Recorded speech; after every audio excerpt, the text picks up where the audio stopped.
Welcome to exam Guruji by Arvind sir.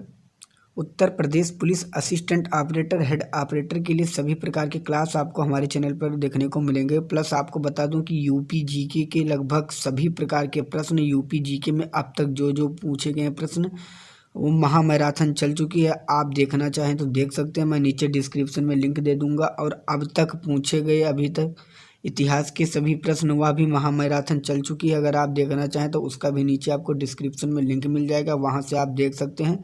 जो अब तक सभी प्रकार के पूछे गए प्रश्न हैं उसमें एक भी प्रश्न छोड़ा नहीं गया है। और यह महामैराथन जो आप लोगों के लिए आए हैं, यह टॉप 100 प्रश्न मैथ के आए हैं और अब तक पूछे गए सभी प्रश्न हैं एक ही वीडियो में। अगर आप लोग प्यार देंगे तो डेली आपको इसी तरह वीडियो मिलती रहेगी।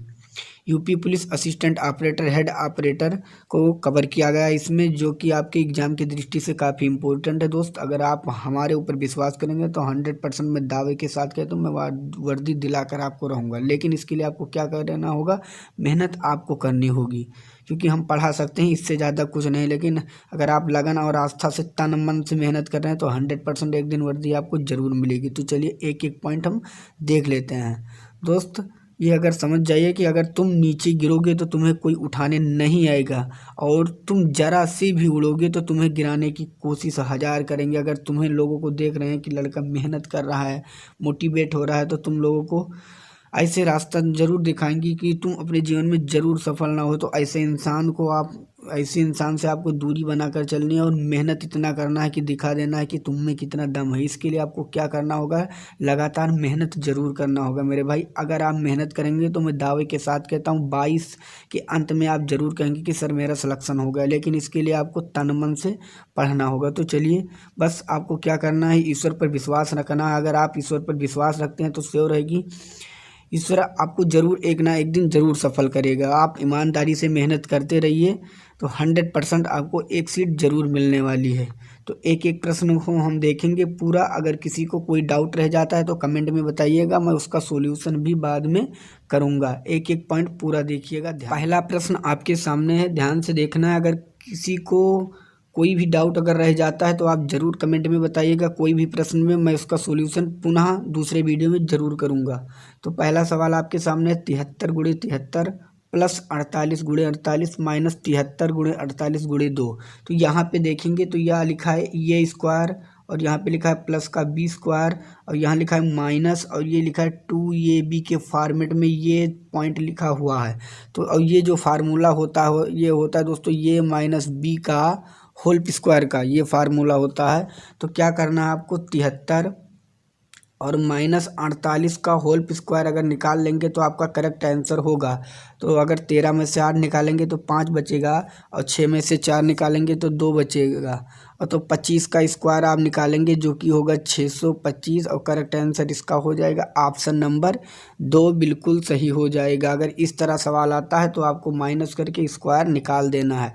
इसका करेक्ट आंसर ऑप्शन नंबर 2 बिल्कुल सही हो जाएगा।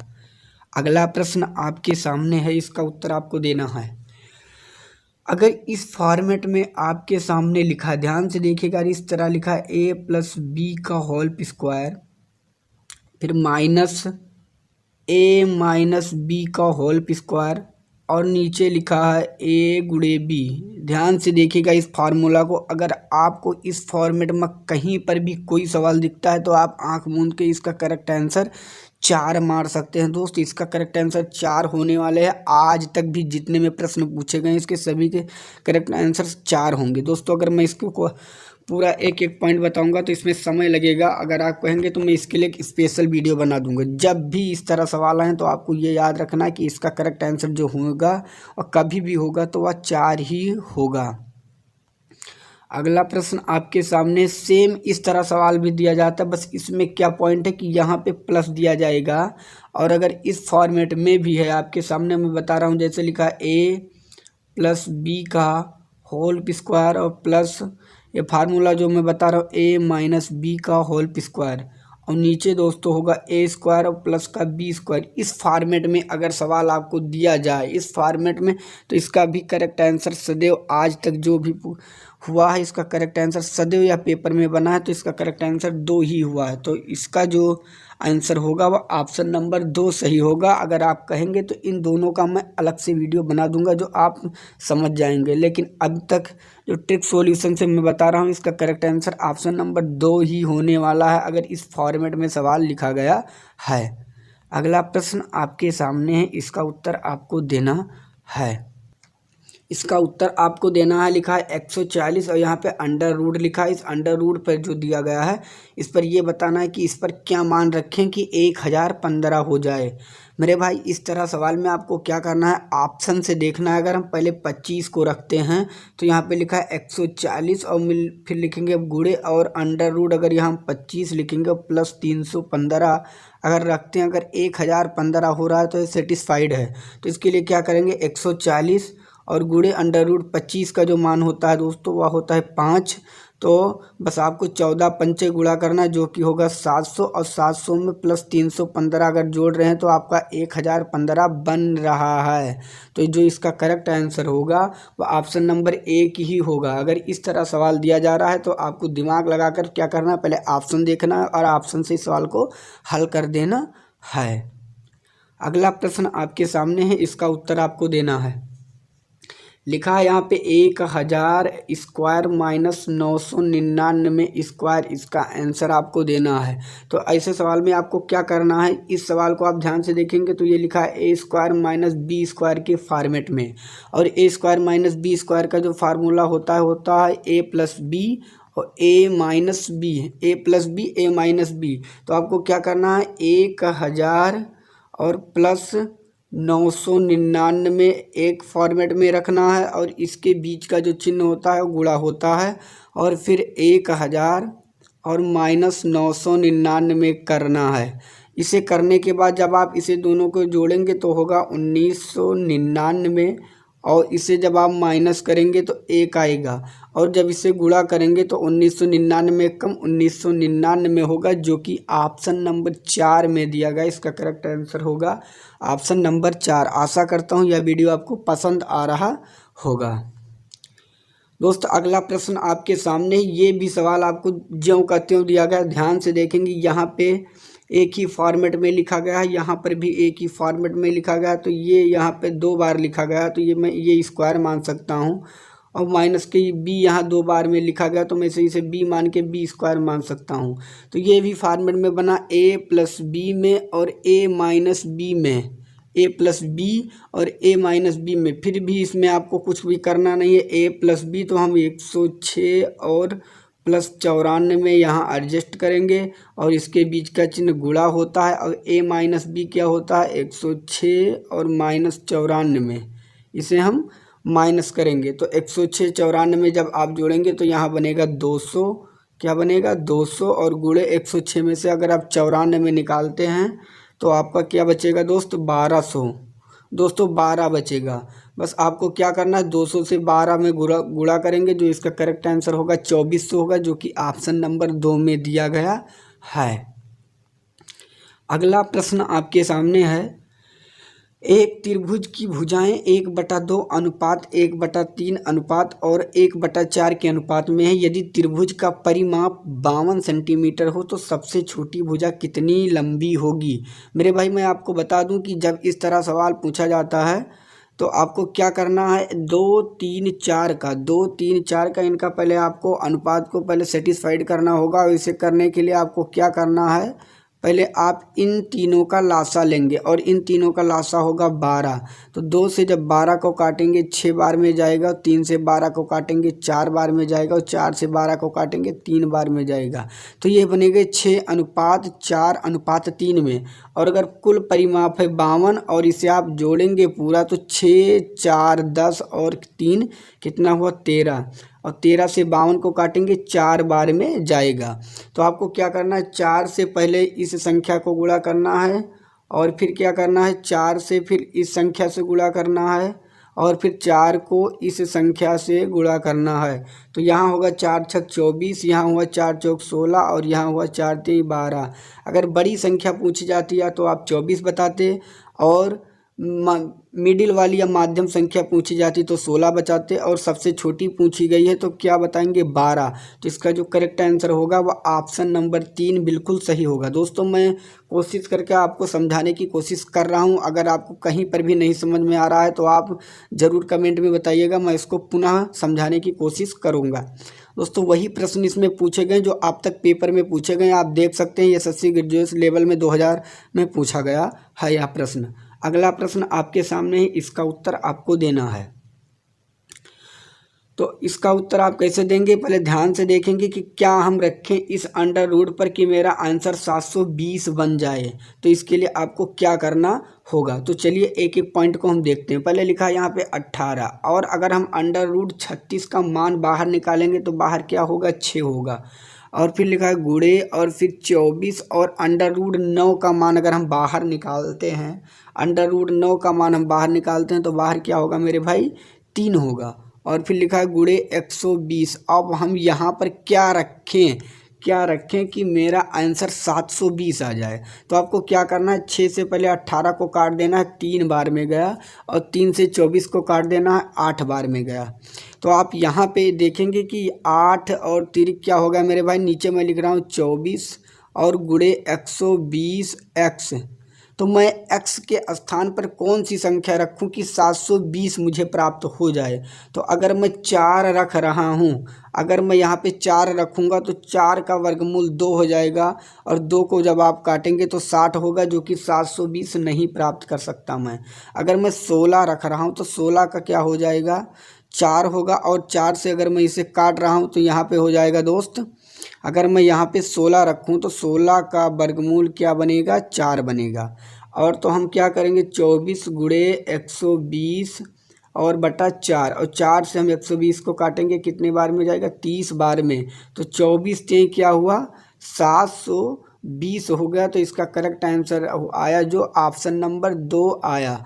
तो आप समझ गए होंगे कि मैंने किस तरह इसे समझाया। अगर आप इसे समझना चाहें तो आसानी से इसे सॉल्व कर सकते हैं, सिर्फ आपको ऑप्शन पर रखने की ज़रूरत है।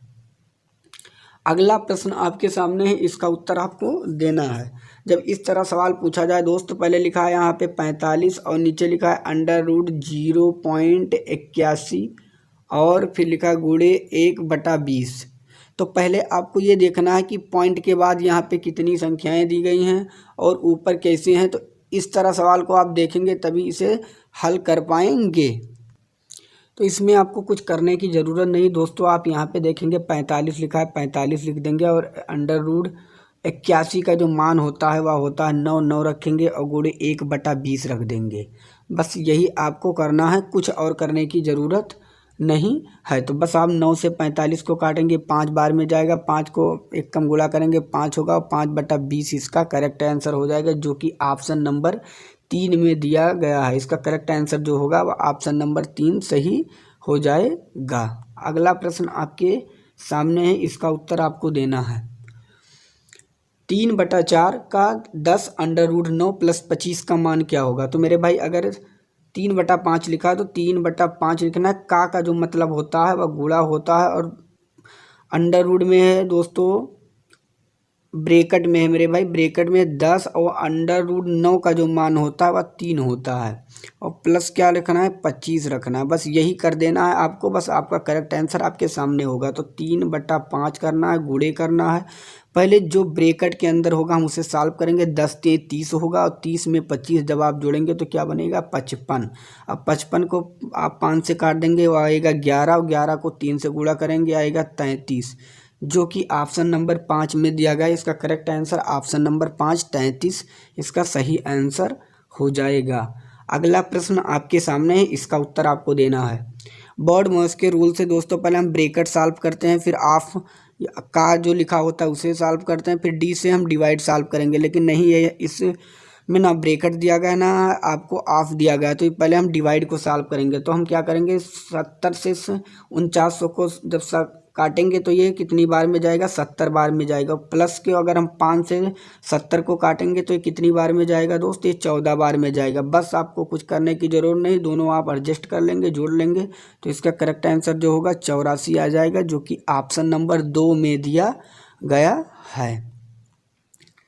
अगला प्रश्न आपके सामने है 600 रुपये का 5/6 एवं 600 रुपये का 5/6% के बीच का अंतर है। एक लिखा है 600 रुपये का 5/6 एवं 600 रुपये का 5/6% के बीच का अंतर क्या है। तो दोस्त आपको कुछ नहीं करना है, अंतर का मतलब होता है माइनस करना है और देखना है कि कितना होगा। तो आपको कुछ नहीं करने की ज़रूरत है, इसमें बस आसानी से आप लगा देंगे 600 गुणे 5/6 और माइनस 600 गुणे 5/6 और प्रतिशत को हटाने के लिए नीचे डबल जीरो और लगाएंगे, 100 से गुणा करेंगे तो 6 से अगर आप 600 को काटेंगे तो 100 बार में जाएगा। 100 पंचे कितना हुआ 500, यहाँ मैं लिख दे रहा हूँ, यहाँ फिर माइनस लिखा है।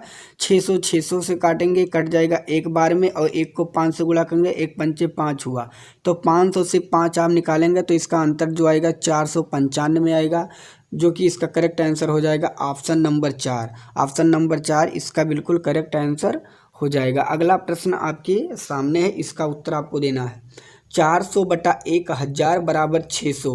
तो इसका उत्तर आप आसानी से दे सकते हैं, इसमें कुछ भी ज़्यादा दिमाग लगाने की ज़रूरत नहीं। लिखा है यहाँ पे लिखा है 400 और नीचे लिखा है 1000, यहाँ लिखा है बराबर, यहाँ लिखा है 600। नीचे का संख्या पूछा गया, मैं यहाँ x लिख दे रहा हूँ। बराबर का तिरछा क्या होता है मेरे भाई, गुणा होता है, आप लोगों को पता है। तो बस कुछ करने की ज़रूरत नहीं है। 600 को आप गुणे 1000 लिखेंगे और बट्टा नीचे 400 लिखेंगे। बस आप डबल जीरो से डबल जीरो काट दीजिएगा यहाँ पे, और 2 से 2 दूनी 4 और 2 3 6 और 2 से काटेंगे ये 500 बार में जाएगा। 500 तो यहाँ क्या हुआ 1500, जो कि ऑप्शन नंबर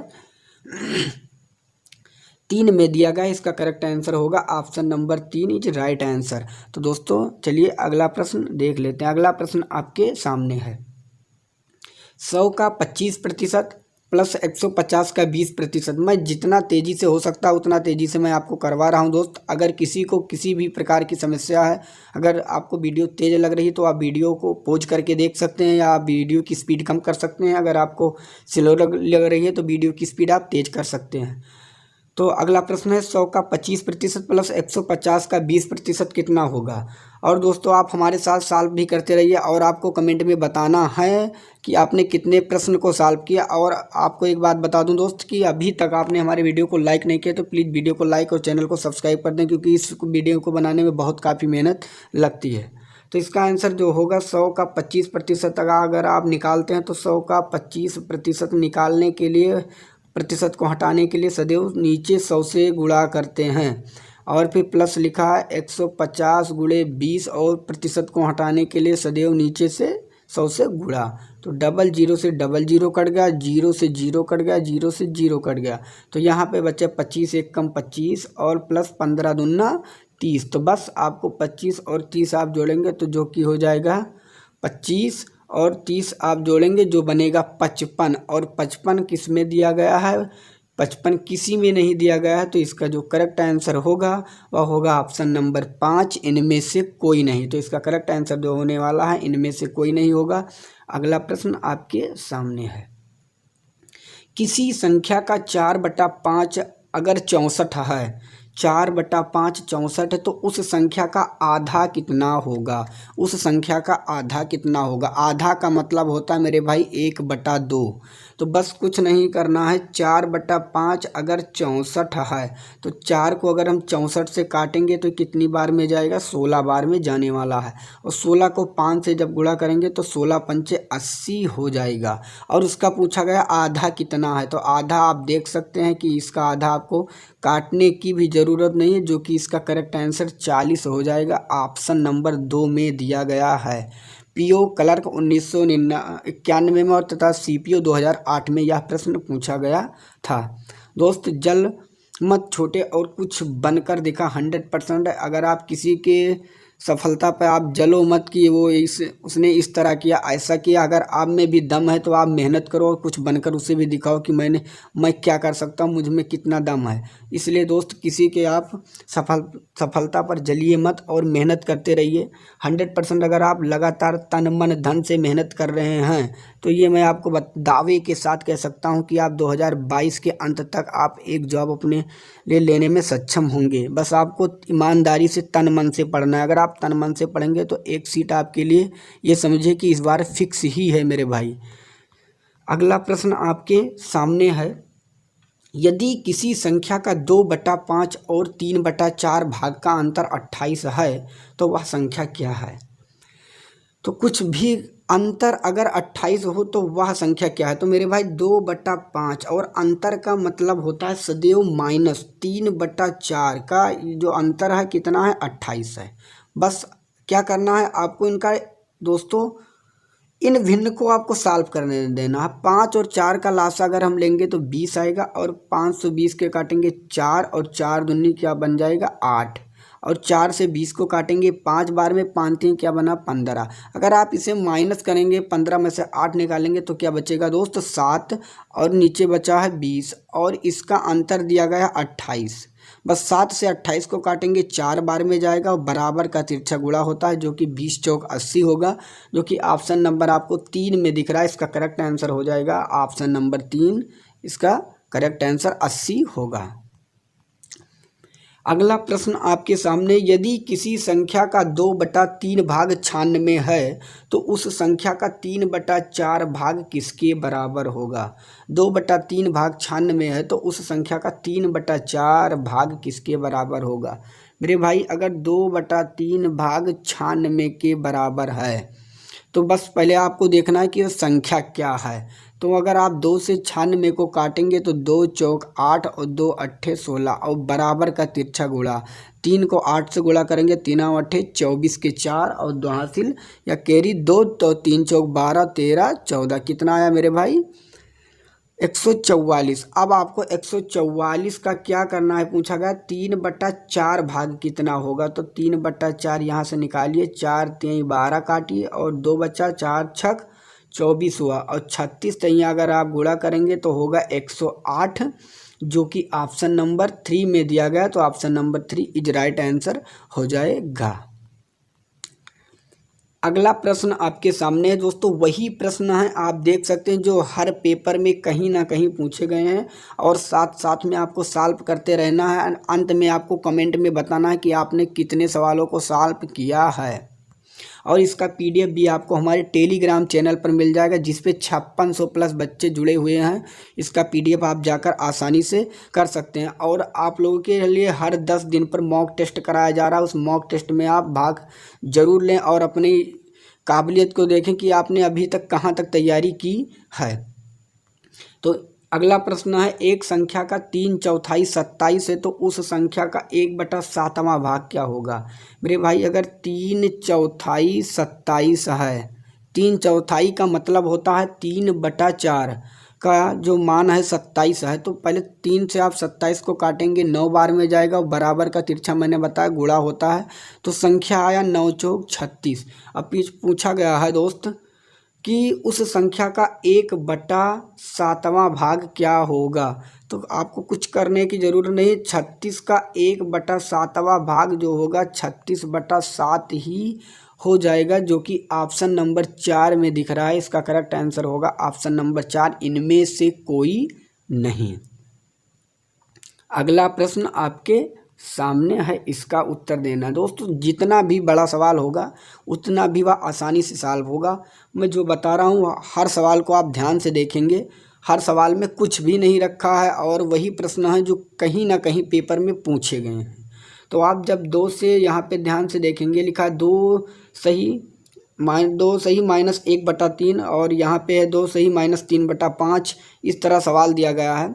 तो आपको 2 को 3 से गुणा करना है, 2 3 6 हुआ और 6 में से 1 निकालेंगे तो क्या हुआ 5 और 5/3 लिखेंगे, फिर गुणा करेंगे, फिर लिखेंगे 5 को 2 से गुणा करेंगे, 5 दूनी 10 हुआ और 10 में से आप 3 निकालेंगे, 10 में से 3 निकालेंगे तो होगा 7 और नीचे आएगा दोस्त 7/5 और इस तरह फिर 7 को आप 5 से गुणा करेंगे तो 7 × 35 हुआ दोस्तों। 7 को 2 से करेंगे सॉरी, तो 7 दूनी 14 हुआ, 14 में से आप 5 निकालेंगे तो आएगा 9 और नीचे आएगा 7 और इसी तरह आप इसी तरह करते जाएंगे। तो जब 1001 को जब आप 2 से गुणा करेंगे तो होगा 2002 और 2002 में से आप क्या करेंगे, 2002 में से आप 999 निकाल देंगे। तो जब आप 999 निकालेंगे तो बचेगा आपका 1001 और नीचे भी बचेगा आपका 1001। अब आपको क्या करना, यहाँ पे आप ध्यान से देखेंगे इस सवाल में ये लाइनें कट रही हैं, 5/5 कट रहा है, 7/7 कट रहा है। तो आगे आने वाली संख्याएं इसी तरह कटती चली जाएंगी। तो ऊपर क्या बचा मेरे भाई, ऊपर जो बचा वो ऊपर बचा 1001 यहाँ पे, और नीचे क्या बचा 3। तो इसका करेक्ट आंसर क्या होने वाला है 1001/3, जो कि ऑप्शन नंबर 2 में दिया गया है। अगला प्रश्न आपके सामने है। अगर किसी को किसी भी प्रकार की समस्या है तो कमेंट में ज़रूर बताइएगा, मैं उसका सॉल्यूशन पुनः फिर से करने की कोशिश करूँगा। मैं एक दिन में पुस्तक का 3/8 भाग पढ़ता हूँ तथा अगले दिन शेष भाग का 4/5 पढ़ता हूँ। यदि 30 पृष्ठ बिना पढ़े रह जाते हैं तो पुस्तक में कुल कितने पृष्ठ हैं। जब इस तरह सवाल दिया जाए तो पहले आपको एक मानक संख्या मान लेना है, जो कि इतनी संख्याएं हैं। तो मैं क्या करता हूं कि इस हर को और इस हर का गुणा कर लेता हूं 5/8 का। तो मैंने क्या मान लिया कि कुल मेरे पास पृष्ठ संख्याएं 40 है। ये सही नहीं है, मैंने माना है कि ये 40 हैं और हर की संख्या को मैंने गुणा कर दिया है, या आप कह सकते हैं कि मैंने लासा ले लिया है। तो आपको क्या करना है, अगर मैं 3/8 भाग, एक पुस्तक का 3/8 भाग, अगर मैंने कुल संख्या 40 माना है और इसका 3/8 पढ़ता हूँ, तो 8 से 40 को काटेंगे 5 बार में और 5 3 15। कहने का मतलब मैंने कितने पुस्तक को पढ़ लिया, 15 पढ़ लिया। अब फिर पूछा गया अगले दिन शेष भाग का 4/5 पढ़ता हूँ। अगर कुल 40 था और मैंने 15 पढ़ लिया, अगर कुल 40 था मैंने 15 पढ़ लिया, तो बचा कितना मेरे भाई, 25 बचा। और 25 का मैं 4/5 पढ़ता हूँ। तो 4/5 का मैं 25 अगर निकालूंगा तो 5 से 25 को काटूंगा 5 बार में, और 4 को 5 से गुणा करूंगा तो क्या हुआ, 4 पंचे 20। तो कहने का मतलब मैं कितना पढ़ा, 15 यहाँ पे पढ़ा मैंने और 20 यहाँ पे पढ़ा। ऑल ओवर मैंने 35 पढ़ लिया, और पूरा कितना था, पूरा जो था 40 था। तो मैं कहने का मतलब 35 मैंने पढ़ा और कुल 40 था। बचा कितना दोस्त, बचा 5, लेकिन बताया कितना गया है यहाँ पे 30 बचा। तो 5 के बराबर हुआ 30, और ऑल ओवर मैंने कितना माना था 40। तो 5 से आप 30 को काटेंगे 6 बार में और 6 को 40 से गुणा करेंगे, जो कि होगा 240। इसका करेक्ट आंसर हो जाएगा ऑप्शन नंबर 4, 240 इसका करेक्ट आंसर होगा। अगला प्रश्न आपके सामने है, इसका उत्तर आपको देना है कि इसका उत्तर क्या होने वाला है। दोस्त 3/16 5/12 7/18 का GCD क्या है। दोस्त GCD अगर पेपर में पूछ लिया जाएगा तो हर इंसान इसका उत्तर देने में 100% की वह इसका उत्तर नहीं दे पाएगा। तो इसका उत्तर क्या होगा, इसका उत्तर आपको कमेंट बॉक्स में बताना है कि मैं इसका उत्तर दे दूं, आप तुरंत बताइए। तो आपको क्या करना होगा दोस्त, 3 और 5 और 7, 3 5 7 का GCD का मतलब जो होता है वह होता है HCF। क्या होता है मेरे भाई, HCF। तो अगर आप इसका HCF निकालेंगे तो क्या होगा इसका HCF, तो ऊपर आप देखेंगे। तो अगला प्रश्न है दोस्त, अगर पूछा गया GCD, तो GCD का मतलब होता है HCF। क्या होता है, HCF। अगर बटा में सवाल दिया गया है तो ऊपर का HCF निकलता है और नीचे का निकलता है LCM। तो 3 5 7 का अगर आप HCF निकालेंगे तो सदैव क्या बचेगा, 1। और LCM अगर 16 12 48 का निकालते हैं, मैं यहाँ पे लिख रहा हूँ 1 बचेगा। अगर LCM 16 12 48 का, अगर आप 16 12 18 दोस्त अगर इसका निकालेंगे तो आप निकाल के चेक कर लीजिएगा। 16 12 18 का जो दोस्तों LCM होने वाला है वह होगा 144। तो इसका करेक्ट आंसर होगा 1/144 जो कि ऑप्शन नंबर इसमें किसी में नहीं दिया गया। तो ऑप्शन नंबर या सभी के सभी गलत दिए गए हैं। इसका करेक्ट आंसर होगा 1/144 होने वाला है। GCD का मतलब मैंने दोस्त बता दिया कि ऊपर निकालते हैं HCF और नीचे निकालते हैं LCM। तो इसका करेक्ट आंसर आप खुद निकाल कर देख सकते हैं। अगला प्रश्न दोस्तों करने से पहले मैं आपको बता दूं कि अगर सब कुछ मिलेगा जब किस्मत से ज़्यादा आप मेहनत पर भरोसा करेंगे, हर चीज़ में आप सक्षम होंगे लेकिन आप किस्मत मत देखिएगा, आप मेहनत करिए। अगर आप मेहनत कर रहे हैं तो ईश्वर भी आप पर ध्यान देगा, ज़रूर आपको वर्दी या जिस सपने में आप मेहनत कर रहे हैं 100% मिलने वाला है। लेकिन इसके लिए आपको क्या करना होगा, मेहनत करना होगा, क्योंकि किस्मत देखकर आपको मत बैठना है। अगर मेहनत आप करेंगे तभी आपको किस्मत साथ देने वाली है। अगला प्रश्न आपके सामने 4 की पावर 7 है और 4 की पावर 5 है, 4 की पावर 6 है और 4 की पावर 4 है। इसका एलसीएम पूछा गया है कि एलसीएम क्या होगा। दोस्त, अगर इस तरह सवाल दिया जाए तो इसमें आपको ये देखना है कि सबसे बड़ी संख्या कौन सी है। अगर जो सबसे बड़ी संख्या होगी वही एलसीएम कहा जाएगा इसका, और जो सबसे छोटी संख्या होगी वह एचसीएफ होगा इसका, ये ध्यान रखना है। तो इसमें अगर हम पूछें कि एलसीएम क्या होगा तो सबसे बड़ी संख्या जो दिख रही है वो 4 की पावर 7 दिख रही है। तो इसका करेक्ट आंसर होगा ऑप्शन नंबर 4, जो कि इसका एलसीएम हो जाएगा।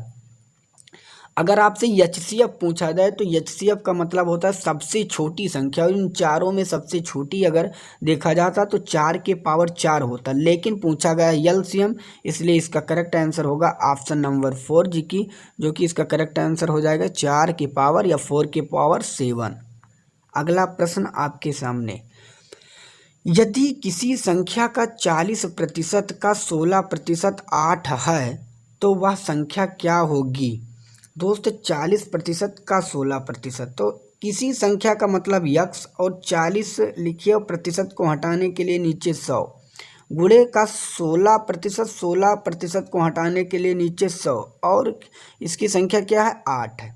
बस आप इसे गुणा करेंगे, इसका करेक्ट आंसर आपके सामने होगा। 20 से काटेंगे 2 बार में, 20 से काटेंगे 5 बार में, 4 से इसे काट दीजिए आप, 4 को चौक 16 और 4 से काटेंगे 25 बार में।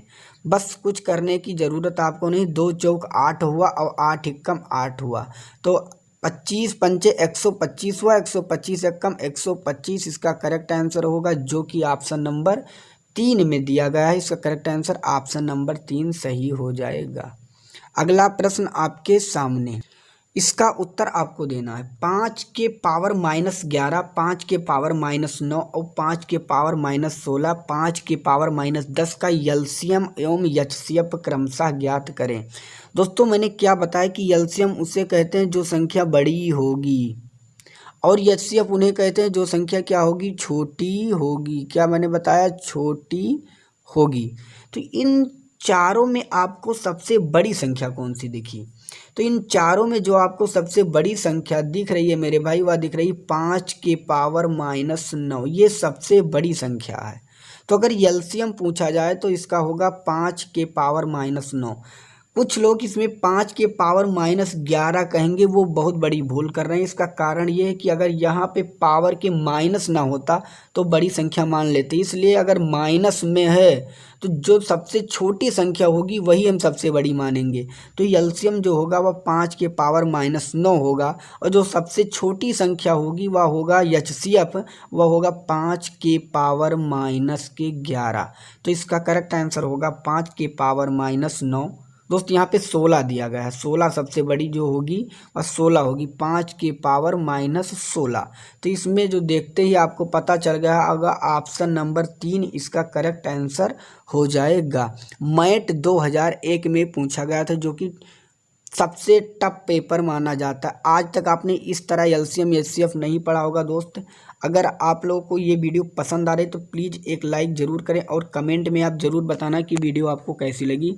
और एक रिक्वेस्ट है आपसे कि अगर इसी तरह आप क्लास और भी पाना चाहते हैं तो अपने मित्र तक ज़रूर शेयर करें। अगर इस वीडियो में 3000 व्यू प्लस 500 लाइक आता है तो श्योर है कि इसी तरह वीडियो आपको मिलने वाली है।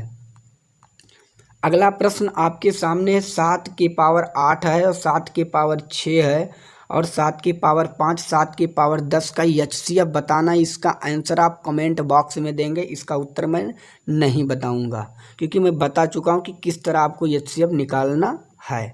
अगला प्रश्न आपके सामने, 2 संख्याओं का मासा 15 तथा उनका लासा 300 है, यदि उनमें से एक संख्या 60 हो तो दूसरी क्या होगी। दोस्त, इस तरह सवाल का जो फार्मूला होता है वह होता है लासा गुणे मासा और बटा पहली संख्या। तो जो लासा मासा दिया गया है, लासा दिया गया है 300, मासा दिया गया है 15 और पहली संख्या है 60। आप काटेंगे इसे 5 बार में, 5 को 15 से गुणा करेंगे जो कि 75 होगा और 75 है ऑप्शन नंबर 2 में। तो इसका करेक्ट आंसर होगा ऑप्शन नंबर 2, 75 आंसर हो जाएगा। दोस्त मैंने इसे हर तरह से और हर ट्रिक माध्यम से हर सवाल को समझाने की कोशिश की। अगर किसी को किसी भी प्रकार की समस्या है तो ज़रूर आप उसके स्क्रीनशॉट लेकर आप हमारे पास भेजने की कोशिश करिएगा। आप स्पेशल आप हमारे साथ, आप जो हमारे ग्रुप में जुड़े हैं वो हमारे साथ भेज सकते हैं और मैं उसका फिर से पुनः सॉल्यूशन करूँगा।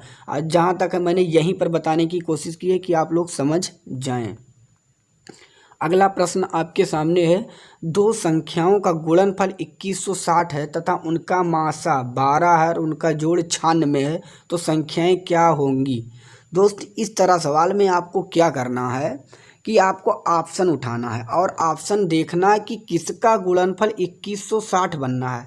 इन दोनों का गुणा करें, क्या 2160 बनेगा, आपको ये देखना है। तो अगर 2 से 4 करेंगे तो 8 होगा मेरे भाई, और इन दोनों का गुणा करने के बाद 2160 बनता है कि इनका करने के बाद बनेगा कि इनका करने के बाद 2160 बनने वाला है। और जब आप 2160 फिर उनका ये देखना है कि किसका मासा 12 बनने वाला है। मेरे भाई इसका मासा कभी 12 नहीं बनेगा, तो 12 किसका बन सकता है, जो कि ऑप्शन नंबर मुझे 2 में दिख रहा है, इसका 12 मासा भी बन रहा है। अब आप लोग सोच रहे होंगे मैंने कैसे कह दिया सॉरी मित्र, इसलिए कह दिया क्योंकि 60 और 36 जो है वह 12 से कट रहा है। अब 52 तो 12 से कभी नहीं कटेगा, 44 भी इसलिए यह नहीं हो सकता, और ये भी 12 छक 72, 12 दूना 24 हो सकता था, लेकिन अगर इसका गुणनफल 2160 नहीं बनेगा इसलिए यह भी नहीं होगा। और आगे बात करें दोस्त, अगर इसकी बात करें तो 48 को 48 से आप गुणा करेंगे, कभी 2160 नहीं बनेगा, इसलिए इसका भी करेक्ट आंसर ये नहीं होने वाला है। तो अगर आप इसको जोड़ेंगे तो 96 भी बनेगा, इसका मासा निकालेंगे तो 12 बनेगा और इसका गुणनफल भी 2160 होगा। तो आपको ऑप्शन देखकर तेज़ी से दिमाग लगाना है और आप तुरंत इसका सॉल्यूशन आसानी से कर लेंगे। तो इसका करेक्ट आंसर ऑप्शन नंबर 2 सही हो जाएगा। क्लर्क ग्रेड 1994 में भी यह प्रश्न पूछा गया था। अगला प्रश्न आपके सामने, 200 और 600 के बीच कितनी संख्याएं हैं जो 4, 5 तथा 6 से पूर्णतः भाज्य हैं। तो जब इस तरह सवाल पूछा जाए तो आपको क्या करना, पहले 4 और 5 और 6 का आपको निकालना है लासा। तो लासा निकालेंगे, 2 को 4 से काटेंगे 2 बार में और 5 और यहाँ 3 बस, और अब नहीं कटेगा, 2 दूनी 4 हुआ, 4 पंचे 20 हुआ और 20 3 क्या हुआ 60 हो गया। तो इसका लासा जो मेरे भाई आया वह 60 आया। अब आपको क्या करना है, 200 को पहले 60 से काटना है। तो जब इसे काटेंगे तो लगभग ये 3 बार में कट रहा है, 36 18 180। जो शेष फल हो रहा है उसे हमें छोड़ देना है, तो यह लगभग 3 बार में कट रहा है। अब आपको 600 को 60 से काटना है, जब इसे आप काटेंगे तो लगभग ये 10 बार में कट रहा है। तो यहाँ पे कुल संख्या या 10 बार में कट रही है और ये 3 बार में कट रही है। तो इन दोनों के बीच के कितनी संख्याएं, तो 10 यहाँ 3 यहाँ, इन दोनों के बीच का अंतर आप देखेंगे तो होगा 7। इन दोनों के बीच की जो संख्याएं हैं वह 7 होगा, जो कि करेक्ट आंसर ऑप्शन नंबर 3 में दिया गया है। अगला प्रश्न आपके सामने, 119 मीटर, 153 मीटर और 204 मीटर लंबे 3 इमारती लकड़ी के टुकड़ों को समान लंबाई के तख्तों में विभाजित करना है, तो हर एक तख्ते की अधिकतम लंबाई कितनी होगी। जब भी किसी भी पेपर में अधिकतम लंबाई पूछा जाए तो आपको तुरंत दिमाग लगाना है कि अधिकतम की लंबाई का मतलब एचसीएफ होता है और न्यूनतम की लंबाई का मतलब एलसीएम होता है। अधिकतम का मतलब एचसीएफ और एलसीएम कब होगा, जब न्यूनतम पूछा जाएगा। तो 119, 153, 204 का आपको क्या निकालना है, एचसीएफ। अब HCF आपको किस तरह निकालना है, पहले छोटी से छोटी संख्या नहीं, आपको पहले बड़ी से बड़ी संख्या से देखना है कि ये तीनों किस ऑप्शन से कट रहे हैं। अगर मैं 51 से काटने की कोशिश करूं तो 119 नहीं कटेगा, तो पहले तो ये ऑप्शन खत्म। ऑप्शन नंबर 3 अगर देखें तो 34 से 119 नहीं कटेगा, ये भी जा चुका। अगर 17 से देखें तो 119 भी कटेगा, 153 भी कटेगा, और दोस्त अगर देखें तो 204 भी कटेगा। तो इसका जो अधिकतम लंबाई होने वाली है हर तख्ते की वह 17 मीटर होगी, जो कि ऑप्शन नंबर 2 में दिया गया है।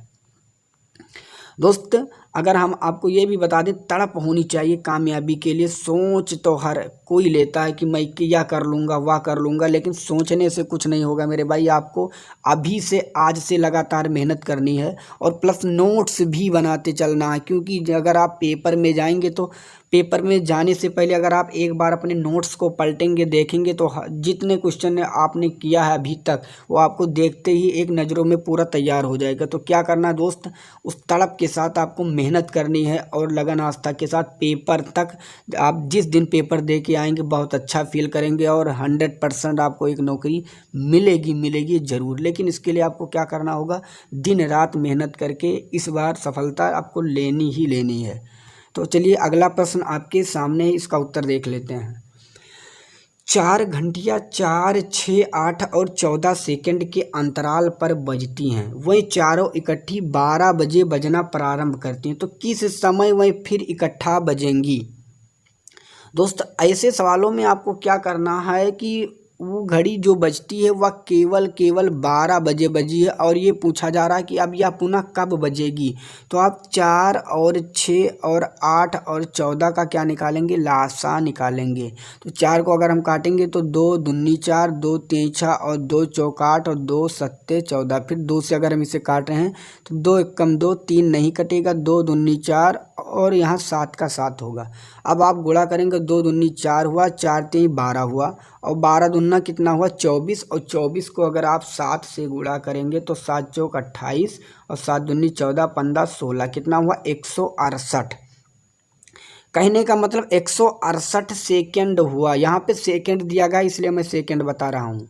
और 1 मिनट में 60 सेकेंड होते हैं, तो अगर देखा जाए तो लगभग ये 2 मिनट 48 सेकेंड है, क्योंकि 60 120 हुआ और 48 सेकेंड बच रहा है। तो 2 मिनट 48 सेकेंड पर ये पुनः बज जाएगी। अभी घड़ी ये बजी है 12 बजे बजी है, तो यह बजेगी 12 बजकर 2 मिनट 48 सेकेंड पे, जो कि ऑप्शन नंबर 1 में दिया गया है।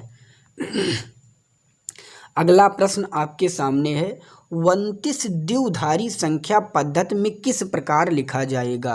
द्विधारी संख्या पद्धति में इसे किस प्रकार से लिखा जाएगा, यह बहुत ही इंपॉर्टेंट क्वेश्चन है, इसका उत्तर आपको देना है। द्विधारी का मतलब क्या होता है मेरे भाई, ऐसे संख्या को आपको क्या करना है कि सदैव 2 से काटना है, और जो शेष फल आए उसे क्या करना है। जैसे मैं इसे 2 से काटूं तो क्या आया 14, 14 दूना 28, एक बचा, मैं एक यहाँ पे लिख दे रहा हूँ। फिर 2 से अगर मैं 14 को काट रहा हूँ तो 7 से कटेगा, इसमें एक भी नहीं बचा तो मैं यहाँ 0 लिखूँगा। अगर यहाँ फिर मैं 2 से 7 को काट रहा हूँ तो ये 3 बार में जाएगा, 2 3 6 होगा, लेकिन एक बच रहा है तो एक मैं यहाँ लिखूँगा। फिर अगर मैं 2 से 3 को काट रहा हूँ तो 2 एकम 2 होगा, लेकिन एक बच गया दोस्त, 2 एकम 2, एक बच गया तो एक मैंने यहाँ लिख दिया। अब आपको क्या करना है, इसे देखना है, नीचे से उठाना, यहाँ लिखा है 1 और यहाँ 1, इस फॉर्मेट को आपको लिख लेना है नीचे से 1 1 1 0 1। तो इसका जो करेक्ट आंसर होने वाला है आपका वह 1 1 1 0 1 होगा, जो कि ऑप्शन नंबर आपके सामने 2 में दिया गया। इसका करेक्ट आंसर 2 हो जाएगा। द्विधारी संख्या को किस तरह लिखना, आशा करता हूँ ये भी आप समझ गए होंगे।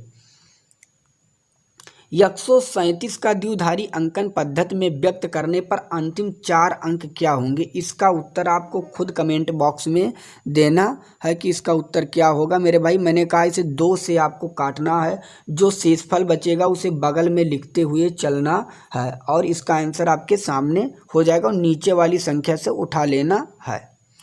अगला प्रश्न आपके सामने, 1001 का द्विधारी अंकन पद्धति में लिखी गई है, इसका मान दशमलव पद्धति में क्या होगा। मेरे भाई अगर इसे अब दशमलव में बदलना है, संख्या में बदलना है, तो क्या करेंगे, सबसे अंत से उठाएंगे और सबसे पहले सबसे छोटी संख्या लिखेंगे 1, फिर उसका 2 गुना लिखेंगे 2, फिर उसका 2 गुना लिखेंगे 4 और फिर उसका 2 गुना लिखेंगे 8। फिर हम यहाँ पे क्या देखेंगे, जहाँ जहाँ पे जीरो है उसको हम काट देंगे और काटने के बाद जिस पर जीरो नहीं उन दोनों को जोड़ देंगे और 8 1 आपका जोड़ेंगे तो होगा 9। 9 इसका करेक्ट आंसर हो जाएगा, जो कि ऑप्शन नंबर 1 में दिया गया है। तो आपको मैंने बता दिया कि द्विधारी किस तरह लिखते हैं संख्या से, और द्विधारी को संख्या में कैसे बदल सकते हैं। ये भी 2 प्रश्न आपके लिए मैंने बता दिया कि अगर पेपर में आता है तो आप इसे आसानी से हल कर सकते हैं। अगला प्रश्न आपके सामने संख्या 45 89 26 का में 8 का स्थानीय मान क्या होगा। तो लिखा है 45 89 26, तो आपको 8 देखना है, 8 के बाद गुणा लगाना है और कितनी संख्याएं पीछे दी गई हैं, जितनी संख्याएं दी गई हैं उतनी बार आपको क्या करना है दोस्त, उतनी बार उतने ही संख्या से आपको गुणा कर देना है। अगर 3 संख्या है तो 1000 से, अगर 2 संख्याएं हैं तो 100 से, अगर एक संख्या है तो 10 से, ये आपको ध्यान रखना है। तो जब आप गुणा करेंगे तो होगा 8000, जो कि ऑप्शन नंबर 4 में दिया गया है। अगला प्रश्न आपके सामने है संख्या 52 74 35। 52 74 35 कहने का मतलब 5,27,435 में 7 और 3 का स्थानीय मान के बीच का अंतर क्या होगा। तो मैं लिख रहा हूँ 5,27,435 में पहले 7 का स्थानीय मान अगर मैं निकालूँ तो 7 लिखूँगा, गुणे यहाँ पर पीछे 3 संख्या है तो मैं 1000 से करूँगा तो यहाँ हुआ 7000। और फिर पूछा गया 3, अगर मैं 3 का निकाल रहा हूँ तो यहाँ 3 और यहाँ पे एक संख्या तो मैं करूँगा 10, तो हुआ 30। तो 7000 से 30 अगर निकाल देंगे, यहाँ पर बीच का अंतर पूछा गया है, निकाल देंगे 7000 से 30 तो होगा 6970, जो कि ऑप्शन नंबर 2 में दिया गया है। मैं इसे समझाने की हर सवाल को डीपली कोशिश कर रहा हूं। अगर किसी को किसी भी प्रकार की समस्या मैं ये बार बार बता रहा हूं, आप ज़रूर कमेंट में बताइएगा। और दोस्त बता दूं, अगर इतनी मेहनत अगर आपको इस वीडियो में दिख रही है तो आपको इस वीडियो को ज़रूर अपने मित्र तक शेयर करना, अगर आप इसी तरह वीडियो पाना चाहते हैं। और आपको कमेंट बॉक्स में ये भी बताना कि आपने कितने प्रश्न को सॉल्व किया। और अगर आप लोग 2-3 कमेंट पॉजिटिव कमेंट अच्छा कमेंट करेंगे तो इससे हमें भी मोटिवेशन बढ़ता है और आप लोगों के लिए हम अच्छा सा अच्छा कंटेंट लाने में सक्षम होते हैं। तो आप लोग ज़रूर आप इसमें अपने मित्र तक शेयर कर दीजिएगा। मित्र अगर आप इसमें 3000 व्यू प्लस 500 लाइक देते हैं तो मैं इसके लिए आपको। अगला प्रश्न आपके सामने है किसी संख्या को 296 से भाग देने पर शेष 75 प्राप्त होता है। यदि उसी संख्या को 37 से भाग दें तो शेष क्या प्राप्त होगा। मेरे भाई 296 से अगर भाग दो तो 75 प्राप्त होता, उसी संख्या को 37 से भाग दो तो जो पहले शेषफल आया है उसी संख्या को आपको 37 से भाग दे देना, ये आपको ध्यान रखना है।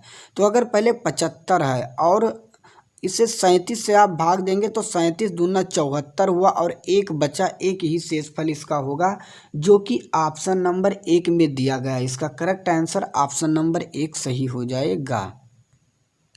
अगला प्रश्न आपके सामने, इसका उत्तर आपको देना है 40 स्क्वायर माइनस 30 स्क्वायर। अब आपको क्या देना है कि बराबर 10 गुणे, तो यहाँ पे क्वेश्चन मार्क के स्थान पर क्या होगा। तो आप देखेंगे कि यहाँ पे लिखा है ये स्क्वायर माइनस का बी स्क्वायर, कहने का मतलब ए स्क्वायर माइनस बी स्क्वायर का मतलब हुआ ए प्लस बी, ए माइनस बी के फॉर्मेट में लिखा है। अगर आप इसे ए प्लस बी में करेंगे तो 40 30 कितना हुआ 70, और ए माइनस बी अगर करेंगे तो 40 से 30 निकालेंगे 10 और 70 को 10 से गुणा करेंगे जो कि बन रहा है 700। और आप यहाँ पे 10 में कितने संख्या से गुणा करेंगे कि 700 700 होगा। तो आपको देखते ही पता चल गया ऑप्शन नंबर 3, अगर आप यहाँ भी 70 का यूज कर रहे हैं तो इसका करेक्ट आंसर 700 बन जाएगा। तो ऑप्शन नंबर 3 इसका करेक्ट आंसर होगा। दोस्त अगर आपको इसमें मेहनत दिख रही तो प्लीज़ आप इस वीडियो को लाइक और शेयर जरूर करिएगा और अपने मित्र तक जरूर शेयर करिएगा और आप कमेंट में बताइएगा यह वीडियो आपको कैसी लगी, जिसमें टॉप 100 प्रश्न मैथ के हैं और ये लगभग 5 सीरीज चलने वाली, ये पहली है। अगर आप लोग सपोर्ट करेंगे तो लगभग 500 प्रश्न कराए जाएंगे जो आपके लिए पेपर में रामबाण का काम करने वाले हैं। अगला प्रश्न आपके सामने है 175 गुणे 367 गुणे 314 गुणे 219 में इकाई का स्थान क्या होगा। तो आपको देखना है कि इसमें इकाई में केवल इकाई संख्या को ही लेकर गुणा करना। अगर 5 से 7 को गुणा करते हैं तो 5 सत्ते कितना हुआ 35, और 35 का फिर 5 इकाई की संख्या उठाएंगे और फिर 5 को 4 से गुणा करेंगे तो 5 कितना हुआ 20, और फिर इकाई संख्या को उठाएंगे 0 को फिर 9 से गुणा करेंगे तो 9 जीरो 0 ही हुआ, जो कि ऑप्शन नंबर 1 में दिया गया। इसका करेक्ट आंसर ऑप्शन नंबर 1 ही सही हो जाएगा। अगला प्रश्न आपके सामने 43 गुणे 44 गुणे 45 से डाट डाट करते हुए गुणे 48 में इकाई का स्थान क्या होगा। मेरे भाई आपको याद रखना, अगर किसी इकाई के अंत में 0 आ गया तो चाहे आप उसे 1000 बार गुणा कर लेंगे उसका इकाई का अंक 0 ही आने वाला है। तो आप 3 को 4 से जब गुणा करेंगे तो 3 चौक 12 हुआ, फिर इसका इकाई अंक 2 हुआ। 2 को आप 5 से गुणा करेंगे तो 2 पंचे 10 हुआ, अब 0 आ गया। 0 को कितनी बार भी आप गुणा कर देंगे किसी संख्या से तो इसका करेक्ट आंसर 0 ही होगा। तो इसका इकाई का अंक जो आएगा वह 0 ही आएगा, जो कि ऑप्शन नंबर 4 में दिया गया है। अगला प्रश्न आपके सामने है 25 के पावर 25 को 24 से भाग दिया जाता है तो शेषफल क्या होगा। 25 के पावर 25 को अगर 24 से भाग दिया जाता है तो शेषफल क्या होगा। मेरे भाई अगर 24 से 25 को अगर आप काटते हैं तो यह एक बार में कटेगा, और 24 से आप 25 को काटेंगे तो यह एक बार में कट जाएगा, जो कि शेषफल 1 बचने वाला है। और 1 के ऊपर पावर लिखिए 25। अब 1 को आप 25 बार नहीं कितनी बार भी गुणा कर लो 1 को, तो इसका करेक्ट आंसर 1 ही होने वाला है। अगर 1 को कितनी बार भी आप गुणा करेंगे तो इसका करेक्ट आंसर होगा ऑप्शन नंबर 3, जो कि करेक्ट आंसर हो जाएगा 1।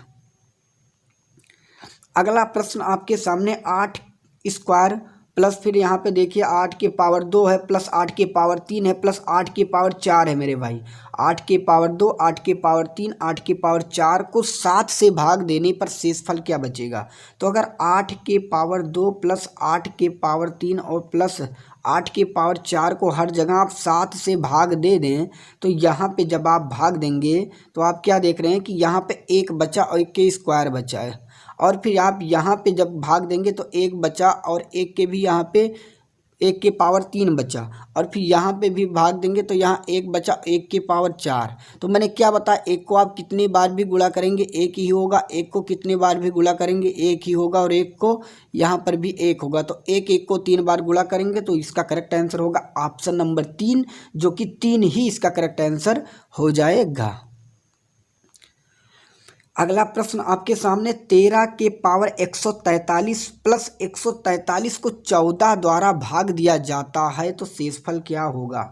ऐसी संख्या को ध्यान से देखना है, इसमें ऐसी संख्या से भाग देना है कि क्या होगा। आप ध्यान से देखेंगे यहाँ 13 के पावर 143 है और नीचे क्या दिया गया है 14 से भाग दिया जाता है, प्लस 143 को भी आपको टच भी नहीं करना है। 14 से 13 नहीं कटेगा तो आप भाग कैसे देंगे। तो इसके लिए आपको क्या करना होगा, आपको पुनः ज़बरदस्ती इसमें भाग दिया जाएगा। अब जब आप इसमें भाग देंगे तो इसमें -1 की कमी होगी।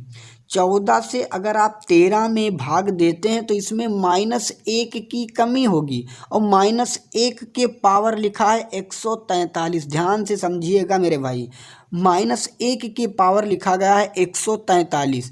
अब -1 को अगर आप 143 बार गुणा करेंगे तो ये आपको ध्यान में रखना, अगर किसी माइनस संख्या को विषम संख्या से गुणा करते हैं तो उसका उत्तर माइनस में भी आएगा। अगर किसी माइनस को अगर सम संख्या से गुणा करते हैं तो उसका उत्तर सम संख्या में, कहने का मतलब प्लस में आएगा। तो यहाँ पे पावर 143 है जो कि विषम संख्या, अगर आप -1 को विषम संख्या से गुणा करेंगे तो 143 बार भी गुणा करने पर -1 ही आने वाला है। अब यहाँ पे लिखा है -1 और फिर लिखा है प्लस के 143, तो 143 से जब आप 1 निकालेंगे तो बचेगा 142। अब आपको क्या करना है, इस 142 को फिर से 14 से भाग देना है। तो 14 से भाग देंगे, 14 दहम्मा 140 हुआ जो कि शेषफल बचा 2। इसका करेक्ट आंसर हो गया ऑप्शन नंबर 3, 2 इसका करेक्ट आंसर हो जाएगा। दोस्तों मैंने किस तरह इस सवाल को बताया, काफ़ी आईएमपी क्वेश्चन है, अभी जल्द ही जस्ट यूपीएसआई के पेपर में पूछा गया था। मैंने इस प्रश्न को इसलिए उठाया है जो आपके लिए काफ़ी इम्पोर्टेंट है। सीपीओ 1996, आरआरबी 2007 में अब तक इसी तरह टॉपिक के प्रश्न पूछे गए हैं। इसका अगर आपको सॉल्यूशन अगर नहीं समझ में आया तो आप थोड़ा सा हिंट कमेंट में दीजिएगा, मैं इसका स्पेशल भी वीडियो बनाने की कोशिश करूँगा। अगला प्रश्न आपके सामने, 3127 के पावर 173 में इकाई का स्थान क्या होगा। अगर किसी के भी पावर 173 या कुछ भी संख्या हो तो उससे पहले आपको 4 से डिवाइड करना है। जितना शेषफल आएगा उतनी बार नीचे वाले संख्या को लिखना है। मैंने बता दिया कि जितना शेषफल आएगा उतनी बार संख्या को नीचे लिखना है। अगर 2 आया तो 2 बार, 3 आया तो 3 बार। अगर पूरा का पूरा कट रहा है तो उसे हम 4 बार लिखेंगे। अगर पूरा का पूरा पावर कट रहा है तो उसे हम 4 बार लिखेंगे। तो अगर हम 4 से 173 को काटेंगे तो 4 चौक 16 और 1 बचा 12, 4 3 12, जो कि इसमें एक शेषफल कितना आ रहा है 1। तो हम 3127 को केवल 1 बार ही लिखने वाले हैं। अगर 2 शेषफल आता तो मैं इसे 2 बार लिखता, लेकिन शेषफल केवल 1 बार आया है तो हम केवल 1 बार लिखेंगे। तो इसका करेक्ट आंसर इकाई का अंक खुद ही 7 हो जाएगा जो कि ऑप्शन नंबर 3 में दिया गया है। जब भाग्य साथ नहीं दे रहा हो दोस्त तो समझ लेना कि मेहनत साथ देगी। ये आप दावे के साथ मेहनत करते रहिए, क्योंकि भाग्य वही साथ देता है जहां मेहनत, तुम्हारी लगन और आस्था होती है। तो आप मेहनत अगर करेंगे तो भाग्य आपका साथ देगा। आप भाग्य के भरोसे मत बैठिएगा मेरे भाई, आप लगातार मेहनत करते रहिए, 100% आपको एक सीट ज़रूर मिलेगी। अगर किसी को किसी भी प्रकार की समस्या तो आप ज़रूर कमेंट में बताइएगा, मैं इसका सॉल्यूशन ज़रूर करूँगा। और कोई भी अगर सवाल आपको समझ में नहीं आ रहा है तो आप स्पेशल हमारे ग्रुप में भेज सकते हैं, प्लस टेलीग्राम पर आप मैसेज कर सकते हैं स्पेशल हमारे पास। मैं उसका सॉल्यूशन करने की कोशिश करके मैं आपको पुनः उसके उत्तर आपको ज़रूर दूंगा। अगला प्रश्न आपके सामने, इसका उत्तर आपको देना है। 1 + 1/2, फिर एक, और फिर यहाँ पे 1 सही 1/3, 1 सही 1/4, इसी तरह 1 सही 1/120 का मान आपको देना है। मैंने बताया कि इस ऐसे सवालों को क्या करना है, 2 को पहले यहाँ गुणा करना, 2 1 कम 2 और 2 में 1 जोड़ेंगे, यहाँ हुआ 3/2। इस बीच के संख्या का होता है गुणा, 3 1 कम 3 और 3 में 1 जोड़ेंगे, हुआ 4/3। आगे 4 1 कम 4 और 4 में 1 जोड़ेंगे, होगा 5/4। इसी तरह आप चले जाएंगे, 120 1 कम 120, 120 में आप 1 जोड़ेंगे, 121/120। अब आप यहाँ क्या देख रहे हैं कि ध्यान से देखेंगे, 3 से 3 कट रहा है, 4 से 4 कट रहा है। इसी तरह आने वाली सभी संख्याएं पीछे कटेंगी, तो ऊपर जो बचा वह बचा 121 और नीचे जो बचा मेरे भाई 2। तो आपको क्या करना है, इसका आंसर जो आपका होगा 121/2 होगा। अब 121/2 आपसे नंबर आपको किस में दिख रहा है, आप इसे काट लीजिए पहले। 2 छक 12 और यहाँ 1 बचा, 1 में पॉइंट लगा, 2 पंचे 10, 60.5 इसका करेक्ट आंसर होगा, जो कि ऑप्शन नंबर 3 में दिख रहा है। अगला प्रश्न आपके सामने है, x/y बराबर 6/5, तो x² + y² अपान x² - y² का मान क्या होगा। तो इसमें आपको क्या करना है, लिखा है x² + y²। तो x का मान पर दिया गया है 6, तो आपको लिखना है 6² प्लस यहाँ पे y का मान दिया गया है 5, तो यहाँ पे लिखना है 5²।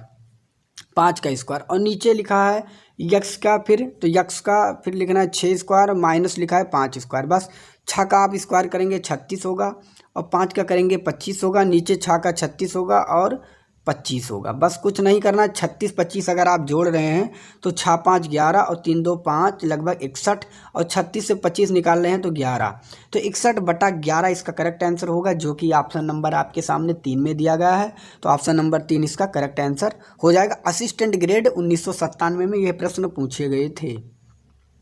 अगला प्रश्न आपके सामने ज्यों का त्यों है, बस इसमें भी संख्या है, उसी को ध्यान से देखना है। x/4 बराबर अगर 3/4 है तो 2x + 3y तथा 3y - 2x का अनुपात क्या होगा। तो आपको क्या करना है, 2x का मान यहाँ पे देखना है, तो x का मान 3 है, प्लस 3y का मान जो दिया गया है 4 है, इसको लिखना है। फिर लिखा है यहाँ पे 3 और y का मान जो दिया गया है 4 और -2 और x का मान जो दिया गया है 3, ये लिख देना है। बस आपको यहाँ पर करना है 2 3 6 हुआ और प्लस 3 चौक 12, तो 12 6 अगर जोड़ेंगे तो यहाँ बना 18, यहाँ 3 चौक 12 और -2 3 कितना हुआ 6, 12 में से 6 निकालेंगे, यहाँ पे हुआ 6। अब 18:6 आया, तो आप 18:6 को क्या करेंगे और छोटी संख्या में कर देंगे, 6 कम 6 और 6 3 18, तो 3:1 में आया, जो कि ऑप्शन नंबर 3 में दिया गया। इसका करेक्ट आंसर ऑप्शन नंबर 3 सही हो जाएगा। अगला प्रश्न आपके सामने, इसका उत्तर देना है। 350 पृष्ठ वाली एक पुस्तक पर पृष्ठ संख्या डालने के लिए कितने अंकों की आवश्यकता होगी, कितने अंकों की आवश्यकता होगी 350 पृष्ठ वाले पर। तो आप ध्यान से देखना कि 1 से 9 तक अंक को लिखने में केवल 9 तक अंक को लिखने में केवल एक संख्या का प्रयोग होगा, तो केवल यहाँ 9 संख्या लिखेंगे। अब 10 से लेकर 1 से लेकर 9 तक संख्या को लिखने में 9 बार प्रयोग होगा, एक संख्या तो 9 लिखेंगे, और 10 से लेकर 99 तक संख्या को लिखने के लिए 90 बार संख्या का प्रयोग करेंगे, जो कि या 2 संख्या को बार बार लिखा जाएगा, 1 और 2, तो यह 180 हो जाएगा। अब हम क्या करेंगे कि 350, दोस्तों कहने का मतलब 100 से लेके और 350 दिया गया है, ये कितनी बार प्रयोग होगा, यह होगा 251 बार। आप इसमें माइनस करके देख सकते हैं, घटा के, ऐसे संख्या नहीं, केवल यहाँ पे 3 अंक जो प्रयोग होगा वह होगा कितनी बार, 251 बार। 3 अंक, 3 अक्षर प्रयोग किए गए हैं, तो 3 1 कम 3 हुआ, 3 5 15 और 3 2 6 और 1 7, तो कहने का मतलब एक हुआ 753 और फिर यह एक हुआ 180 और यहाँ हुआ 9। तो आप इसे जब पूरा ऐड करेंगे तो बनेगा 942, इसका करेक्ट आंसर होगा, जो कि ऑप्शन नंबर 3 में दिया गया है। इसमें ये पूछा गया था कि पूरी संख्या कितने अंक होंगे, ये नहीं पूछा गया कि संख्या कितनी होगी, कितने अंक होंगे। तो एक एक अंक 1 से 9 तक लिखेंगे तो केवल 9 अक्षर का प्रयोग होगा, अगर फिर 10 से 99 तक 90 अक्षर का प्रयोग होगा, जो 2 बार लिखा गया वह 180 अक्षर हो जाएगा, और फिर 100 से 350 तक अगर देखेंगे तो 251 बार 3 अंकों को लिखा गया है, तो 753 होगा। तो इसे पूरा ऐड करेंगे तो 942 होगा, जो कि होटल मैनेजमेंट 1997 फिर CET 2007 में पूछा गया था यह प्रश्न। अगला प्रश्न आपके सामने, 169 से भाग देने पर कोई संख्या 78 शेष छोड़ती है, तो उसी संख्या को 13 से भाग देने पर शेषफल क्या होगा। मैंने पहले ही बता दिया दोस्तों कि पहले जो शेष होगा उसी को संख्या को आपको भाग दे देना है 13 से, तो 78 है, आपको 13 से भाग देंगे, 13 छक 78, पूरा का पूरा कट गया, जो कि शेषफल कुछ नहीं आएगा, जो कि ऑप्शन नंबर 1 0 हो जाएगा। इसका करेक्ट आंसर ऑप्शन नंबर 1 हो जाएगा। अगला प्रश्न आपके सामने, 6 के पावर 10 गुणे 7 के पावर 17 गुणे 11 के पावर 27 में अभाज्य गुणनखंडों की संख्या कितनी है। पहले अभाज्य गुणनखंड में उसे तोड़ना है, जो अभाज्य गुणनखंड में टूटा हुआ उसे तोड़ने की जरूरत भी नहीं, 6 टूट सकता है, जो कि 2 × 3 खंडों में टूट सकता है। 2 3 6, तो 6 की पावर अगर 10 थी तो यहाँ पर भी पावर 10 करेंगे, यहाँ पर भी पावर 10 करेंगे। अगर देखें तो 7 नहीं टूट सकता, 7 ऑलरेडी अभाज्य में, तो 7 की पावर 17 है, यहाँ लिख देंगे। और 11 भी नहीं टूट सकता क्योंकि ऑलरेडी अभाज्य में, तो यहाँ पे पावर 27 लिख देंगे। यहाँ पे पूछा गया अभाज्य गुणनखंडों की संख्या कितनी होगी, तो यहाँ पे अभाज्य गुणनखंडों की संख्या के लिए हम पावर को जोड़ते हैं। तो यहाँ पे 10 + 10 + 17 + 27 आप जोड़ लेंगे, इसका करेक्ट आंसर हो जाएगा। तो 10 10 20 हुआ और 17 आप जोड़ेंगे, 20 और 17 कितना हुआ, 37 हुआ। और 37 में अगर आप 17 जोड़ेंगे दोस्त, तो 37 में आप 17 जैसे जोड़ेंगे तो इसका करेक्ट आंसर 17 नहीं दोस्त 27 है। 27 जोड़ेंगे, 7 7 14, 3 2 5 1 6, 64 हुआ। तो इसके गुणनखंडों की संख्या जो होगी वह 64 होगी, जो कि ऑप्शन नंबर 2 में दिया गया है। इनकम टैक्स 1988 आरआरबी में भी यह प्रश्न पूछे जा चुके हैं। दोस्तों डूब कर मेहनत करो, डूब कर मेहनत करो, अपने आज पर कल जब उभरोगे तो सबसे अलग निखरोगे। कहने का मतलब मेरे भाई, आज इतना मेहनत आप कर लो कि 100% आप जब अगले दिन या जब भी आप निकलोगे तो आप एक मिसाल ज़रूर बनोगे। लेकिन इसके लिए आपको क्या करना होगा, भरसक प्रयास ज़रूर करना होगा और आपको लगातार मेहनत ज़रूर करनी होगी। अगला प्रश्न आपके सामने, गुणनफल 18 की पावर 20 और फिर 15 की पावर, दोस्तों अगर देखा जाए 15 की पावर 24 + 7 की पावर 15 के कुल रूढ़ गुणनखंड कितने हैं। रूढ़ का मतलब होता है अभाज्य, रूढ़ का मतलब भी होता है अभाज्य। गुणनखंड कितने हैं, तो मैंने अभी जस्ट इस सवाल को बताया है। पहले इसे क्या करना है, 18 को, चलिए मैं इसे फिर से पुनः बता दे रहा हूँ। 18 को आप अभाज्य गुणनखंडों में तोड़ेंगे, 2 की होगा 3 त्रिका 9 और 9 दूनी 18। फिर 15 को आप तोड़ेंगे तो 3 × 5 में टूटेगा और 7 ऑलरेडी टूटा हुआ है। तो आप देखेंगे यहाँ 18 में 20 था, तो यहाँ पे भी पावर 20 करेंगे, यहाँ पर भी पावर 20 करेंगे, यहाँ पर भी पावर 20 करेंगे। 15 के पावर 24 था, तो यहाँ पर भी 24 करेंगे, यहाँ पर भी 24 करेंगे। और 7 के पावर 15 था, तो यहाँ 15 करेंगे। बस आपको क्या करना है, ऊपर वाली सभी संख्याओं को आपको जोड़ लेना है और जब आप इसे पूरा जोड़ लेंगे वही आपका करेक्ट आंसर होने वाला है। तो आपको इससे एडजस्ट जोड़कर देख लेना दोस्तों कौन सा सही होगा। जो अगर नहीं मिल रहा है तो ये आप समझ जाइएगा कि इसका करेक्ट आंसर इनमें से कोई नहीं होगा। अगर मिल गया तो वही ऑप्शन इसका होने वाला है। अगला प्रश्न आपके सामने है, संख्या 5 के 3 4 5 7 में के मान क्या होगा जबकि संख्या 11 से पूर्णतः विभाजित है। 11 से पूर्णतः विभाजित, तो ऐसे संख्या को देखना है 5 के 3 4 5 7। इसके इस संख्या को इस तरह एडजस्ट करना है। अगर इसे जोड़कर एक स्थान पर लिखना है और इसे जोड़कर एक स्थान पर लिखना है, अगर इसका अंतर 0 आ गया तो समझ जाइएगा वह सदैव 11 से विभाजित होता है। तो अगर आप यहाँ जोड़ेंगे 5 3 तो ये हुआ 8 और 8 5 क्या हुआ 13, तो हम यहाँ पे लिखेंगे 13। अब यहाँ पे देखेंगे 4, दोस्तों यहाँ पे लिखा 4 और 7 क्या हुआ 11। अब के पर हम क्या रखें कि शेषफल 0 आ जाए। के पर 7 4 11 में क्या के पर क्या रखूं कि 0 आ जाए। तो के पर अगर मैं 2 ऑप्शन रख दूं तो यहाँ पर भी 13 आ जाएगा और 13 से 13 निकलेगा तो 0 होगा। अगर किसी के डिफरेंस में, इस विषम संख्या के डिफरेंस में 0 आता है तो सदैव 11 से विभाजित होगा। अगर आपको चेक करना है तो आप के स्थान पर 2 रखकर 11 से डिवाइड करके देख लीजिएगा, सदैव यह विभाजित होगा। अगला प्रश्न आपके सामने है, इसका उत्तर देना है। 54 32 और *7, इसका मान आपका क्या होगा बताना है। दोस्तों अगर किसी संख्या को ऐड करने पर, किसी संख्या को ऐड करने पर अगर उसे आप 9 से काटते हैं, अगर वह पूरा का पूरा संख्या कट जा रहा है तो वह सदैव 9 से विभाजित होगा। तो आप इसे जोड़ेंगे, 5 4 9 हुआ और 9 3 12, 12 2 कितना हुआ 5 4 9, 9 3 12, 12 2 14 और 14 7 कितना हुआ 21। अब 9 से आपको इसमें चारों में 21 में कौन सा अंक जोड़ दें, 9 को 18, 9 त्रिक 27। अगर इसमें हम 6 को जोड़ दें तो यह संख्या पूर्णतः विभाजित हो जाएगी, क्योंकि मैंने क्या बताया कि जो जोड़ने पर संख्या कट रही है वही अगर पूरा का पूरा कट रहा है तो 9 से सदैव विभाजित होगा। तो इसमें 6 की कमी हो रही है, तो स्टार के स्थान पर क्या रखेंगे दोस्त, 6 अगर हम रख देंगे तो यह सदैव पूर्णतः विभाजित हो जाएगा। अगला प्रश्न आपके सामने है, यदि n कोई सम संख्या हो तो n फिर ब्रैकेट में n स्क्वायर प्लस 20 हमेशा विभाजित होगा। जब कोई सम संख्या, कोई भी सम संख्या पूछे तो आप सबसे छोटी सम संख्या को उठाइएगा। सबसे छोटी सम संख्या अगर हम 2 लेते हैं, फिर अंदर n पर हम अगर 2 के पावर 2 रखते हैं, n पर 2 मैंने इसलिए रखा है कि यहाँ पे पूछा गया है कि n कोई सम संख्या है, इसलिए मैंने पावर में 2 या 2 रखा है इसे, और प्लस का 20। अगर आप इसे देखेंगे तो 2 दूनी कितना हुआ, 4 हुआ, और 4 में अगर 20 जोड़ेंगे तो हुआ 24, और 24 को बाहर 2 से गुणा कर देंगे तो हुआ 48।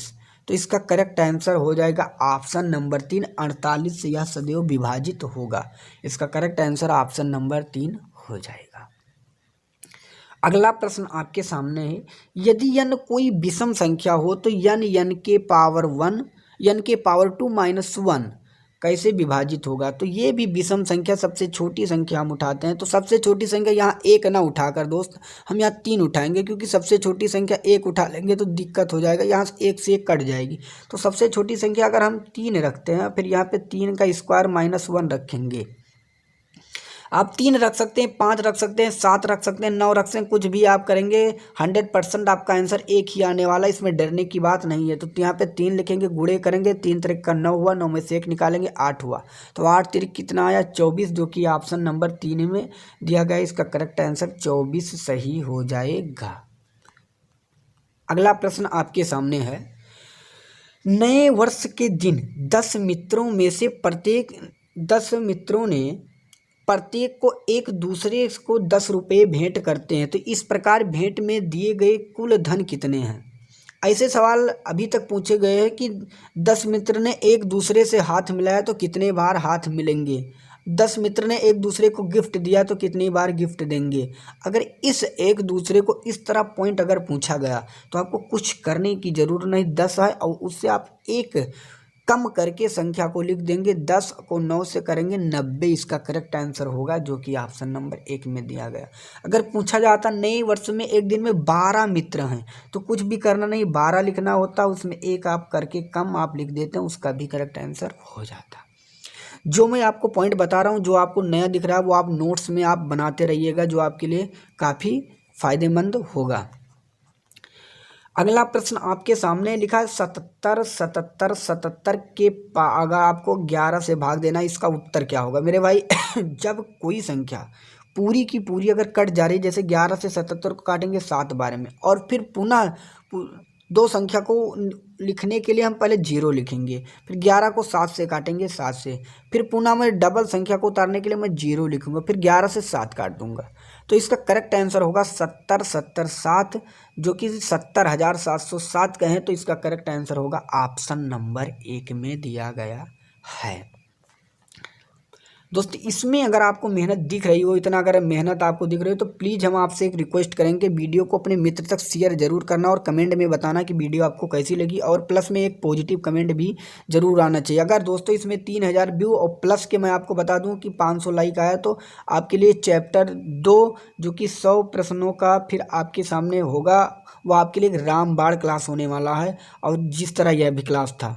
और अगर आप इस प्रश्न को कर ले रहे हैं तो आपके लिए मैं ये बता रहा हूँ कि दावे के साथ कहता हूँ कि आप ये समझाइए कि आप 60% सवाल को सॉल्व कर चुके हैं, इससे ज़्यादा टफ आने वाला नहीं है पेपर में। इंटेलिजेंस ब्यूरो 1997 एसएससी 2009 में यह प्रश्न पूछा गया था, जो कि बिल्कुल ईजी है, आप देखते ही इसे लगा देंगे। 2800 रुपये के राशि पर 6% वार्षिक दर से 5 वर्ष का साधारण ब्याज, इसे हमें बताने की भी आवश्यकता नहीं, PRT बटा 100 होता है जो कि इसका इंटरेस्ट होता है। तो आप देखेंगे मूलधन 2800 है, दर जो 6 है और समय जो है 5। प्रतिशत को हटाने के लिए नीचे 100 अगर गुणा करेंगे 28 को 6 बार में, 6 को 5 में, आपका उत्तर आपके सामने होगा। आप गुणा करके इसका आंसर आप खुद देख सकते हैं। अगला प्रश्न है, वह मूलधन जिस पर 6% प्रतिवर्ष की दर से 3 वर्ष का साधारण ब्याज 90 रुपये होगा, तो इसका आंसर आपको बताना कि मूलधन क्या होगा। अगर मूलधन नहीं पता है तो मूलधन पर आप मूलधन लिखिए। दर जो दिया गया है 6% दिया गया है, और समय जो दिया गया है मेरे भाई वो 3 दिया गया है, और प्रतिशत को हटाने के लिए नीचे 100, और ब्याज जो प्राप्त हुआ 90। कुछ बस इसी तरह आपको लिखने हैं। 6 तिरिक अगर आप गुणा करेंगे तो 18 हुआ, और 18 से 90 को काटेंगे तो 5 बार में गया 18 पंचे 90, और बराबर का तिरछा मैंने क्या बताया गुणा होता है, जो कि आप देखेंगे 100 पंचे 500 हुआ, तो इसका करेक्ट आंसर 500 ही हो जाएगा, जो कि ऑप्शन नंबर 2 में दिया गया है।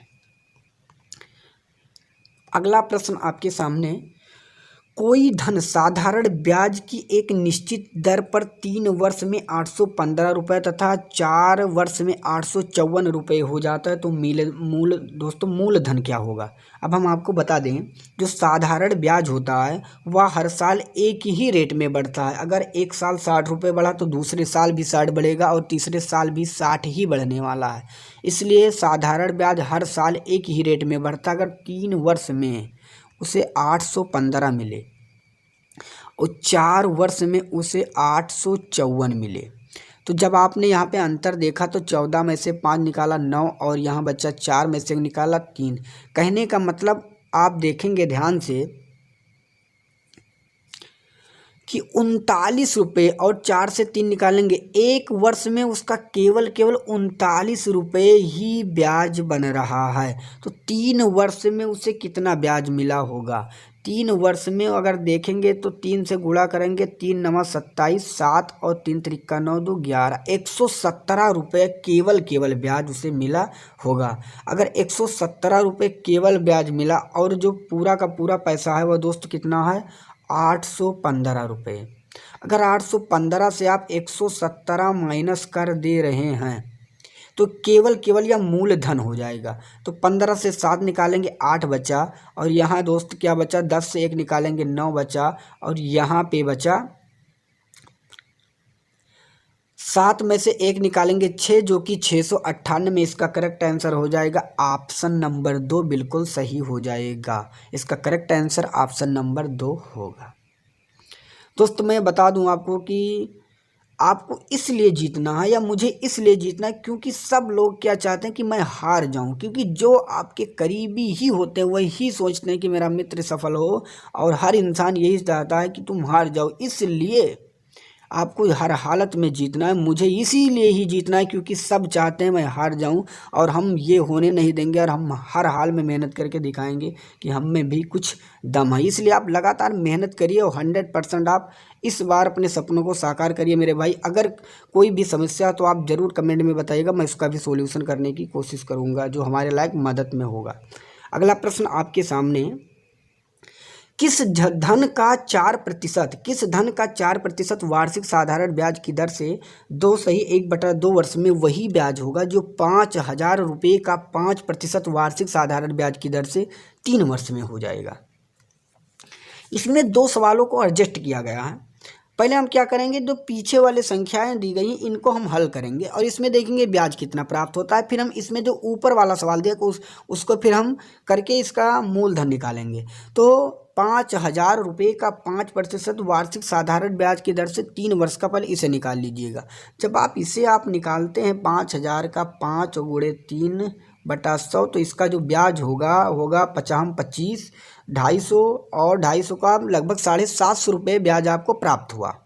अब कहने का मतलब, किस धन का 4% वार्षिक साधारण ब्याज की दर से 1/2 वर्ष में वही ब्याज होगा जो 5,000 रुपये का 5% वार्षिक साधारण ब्याज की दर से 3 वर्ष में हुआ। तो जो 3 वर्ष में हुआ वह 750 हुआ। अब हम क्या करेंगे, इसी 750 रुपये को इस पर रख देंगे, क्योंकि ब्याज वही प्राप्त होता है इसमें। तो मूलधन यहाँ पे भी नहीं पता है, और जो दर है वह 4 है, समय है 2 दूनी 4 1 5/2, और प्रतिशत को हटाने के लिए नीचे 100, और ब्याज जो प्राप्त हुआ 750। बस कुछ करने की ज़रूरत आपको नहीं, 2 से 4 काटेंगे 2 बार में आपका कट गया, और यहाँ हुआ 2 पंचे 10, और 10 से आप 100 को काटेंगे कितना प्राप्त हुआ 10, 2 पंचे 10, और 10 को काटेंगे 10 दामा 100, बराबर का तिरछा क्या हुआ गुणा 750 को 10 से करेंगे जो कि होगा 7500। इसका करेक्ट आंसर ऑप्शन नंबर 2 बिल्कुल करेक्ट आंसर हो जाएगा। अगला प्रश्न आपके सामने, किसी राशि का 4% के दर से 5 वर्ष में ब्याज 17 सही 4/5 रुपये होगा, तो आपको इसमें बताना है मूलधन क्या है। तो इसमें वही सवाल है लेकिन इसको घुमा कर रखा गया है। तो पहले आप इसे देखिए, 17 पचे क्या हुआ 85 दोस्तों, और प्लस का 4 दिया गया, इसे आप जोड़ेंगे तो 5 4 9 और 8, लगभग 89/5 यहाँ पे हुआ। ये रुपये प्राप्त हो रहा है ब्याज। तो मूलधन नहीं पता है, दर है जो 4 है, समय है जो 5 है, प्रतिशत को हटाने के लिए 100, और यहाँ हुआ 89/5। अब क्या करना है आप देखेंगे, यहाँ 4 पंचे क्या हुआ 20, और 20 को अगर काटेंगे तो यह कितनी बार में जाएगा 5, और बराबर से बराबर नीचे से नीचे कट जाएगा। तो बचा क्या मूलधन, आप देख सकते हैं मूलधन बचा क्या मेरे भाई, मूलधन 89 बचा, जो कि ऑप्शन नंबर 1 ही सही है। इसका करेक्ट आंसर 89 होगा, जो कि ऑप्शन नंबर 1 में दिया गया है। अगला प्रश्न आपके सामने, कितने वर्ष में 5,000 रुपये का 6% साधारण ब्याज की दर से मिश्रधन 6200 रुपये होगा। मिश्रधन हम किसे कहते हैं, पहले ये आपको जानना होगा। मूलधन प्लस ब्याज को ही हम मिश्रधन कहते हैं, मूलधन प्लस ब्याज को ही मिश्रधन कहते हैं मेरे भाई। अगर आपके पास मूलधन 5,000 रुपये हैं और मिश्रधन आपको 6200 मिले, तो आप ये कह सकते हैं जो ब्याज आपको मिला वह केवल 1200 रुपये मिला, क्योंकि 5,000 रुपये तो आपका केवल मूलधन ही मिला। तो इससे क्या कन्फर्म हुआ कि 5,000 रुपये आपका मूलधन था और 6200 रुपये मिश्रधन हुआ। तो अगर आप अंतर देखेंगे तो ब्याज के रूप में आपको केवल 1200 रुपये प्राप्त हुए। अब आप क्या करेंगे, 5,000 रुपये का 6%, प्रतिशत को हटाने के लिए नीचे 100, मैंने क्या बताया, और आपको ब्याज कितना प्राप्त हो रहा है 1200, क्योंकि ब्याज देखना है ना कि मिश्रधन देखना है। 00 से आप 00 काट देंगे, यहाँ 50, यहाँ 6, 5 50 छक्का कितना हुआ दोस्तों 300, और 300 को आप 12 से 100 काटेंगे तो जो कि होगा 4 बार में कटेगा, और 4 से इसका करेक्ट आंसर आपके सामने आ गया। इसका करेक्ट आंसर आ गया 4, जो कि ऑप्शन नंबर 1 में दिया गया है। तो इसका जो समय होगा मेरे भाई, टाइम होगा वह कितना होगा, वह होगा ऑप्शन नंबर 1 4। अगला प्रश्न आपके सामने है, महेश मकान खरीदकर उसे 1/20 गुने किराए पर सुरेश को दे देता है, तो बताइए उसे कितना प्रतिशत आमदनी होगी। दोस्त, अगर आपने कोई वस्तु 20 रुपये में खरीदी और उसे 1 रुपये किराए पर दे रहे हैं, तो प्रतिशत को अगर प्रतिशत में करने के लिए उसे सदैव 100 से गुणा करेंगे।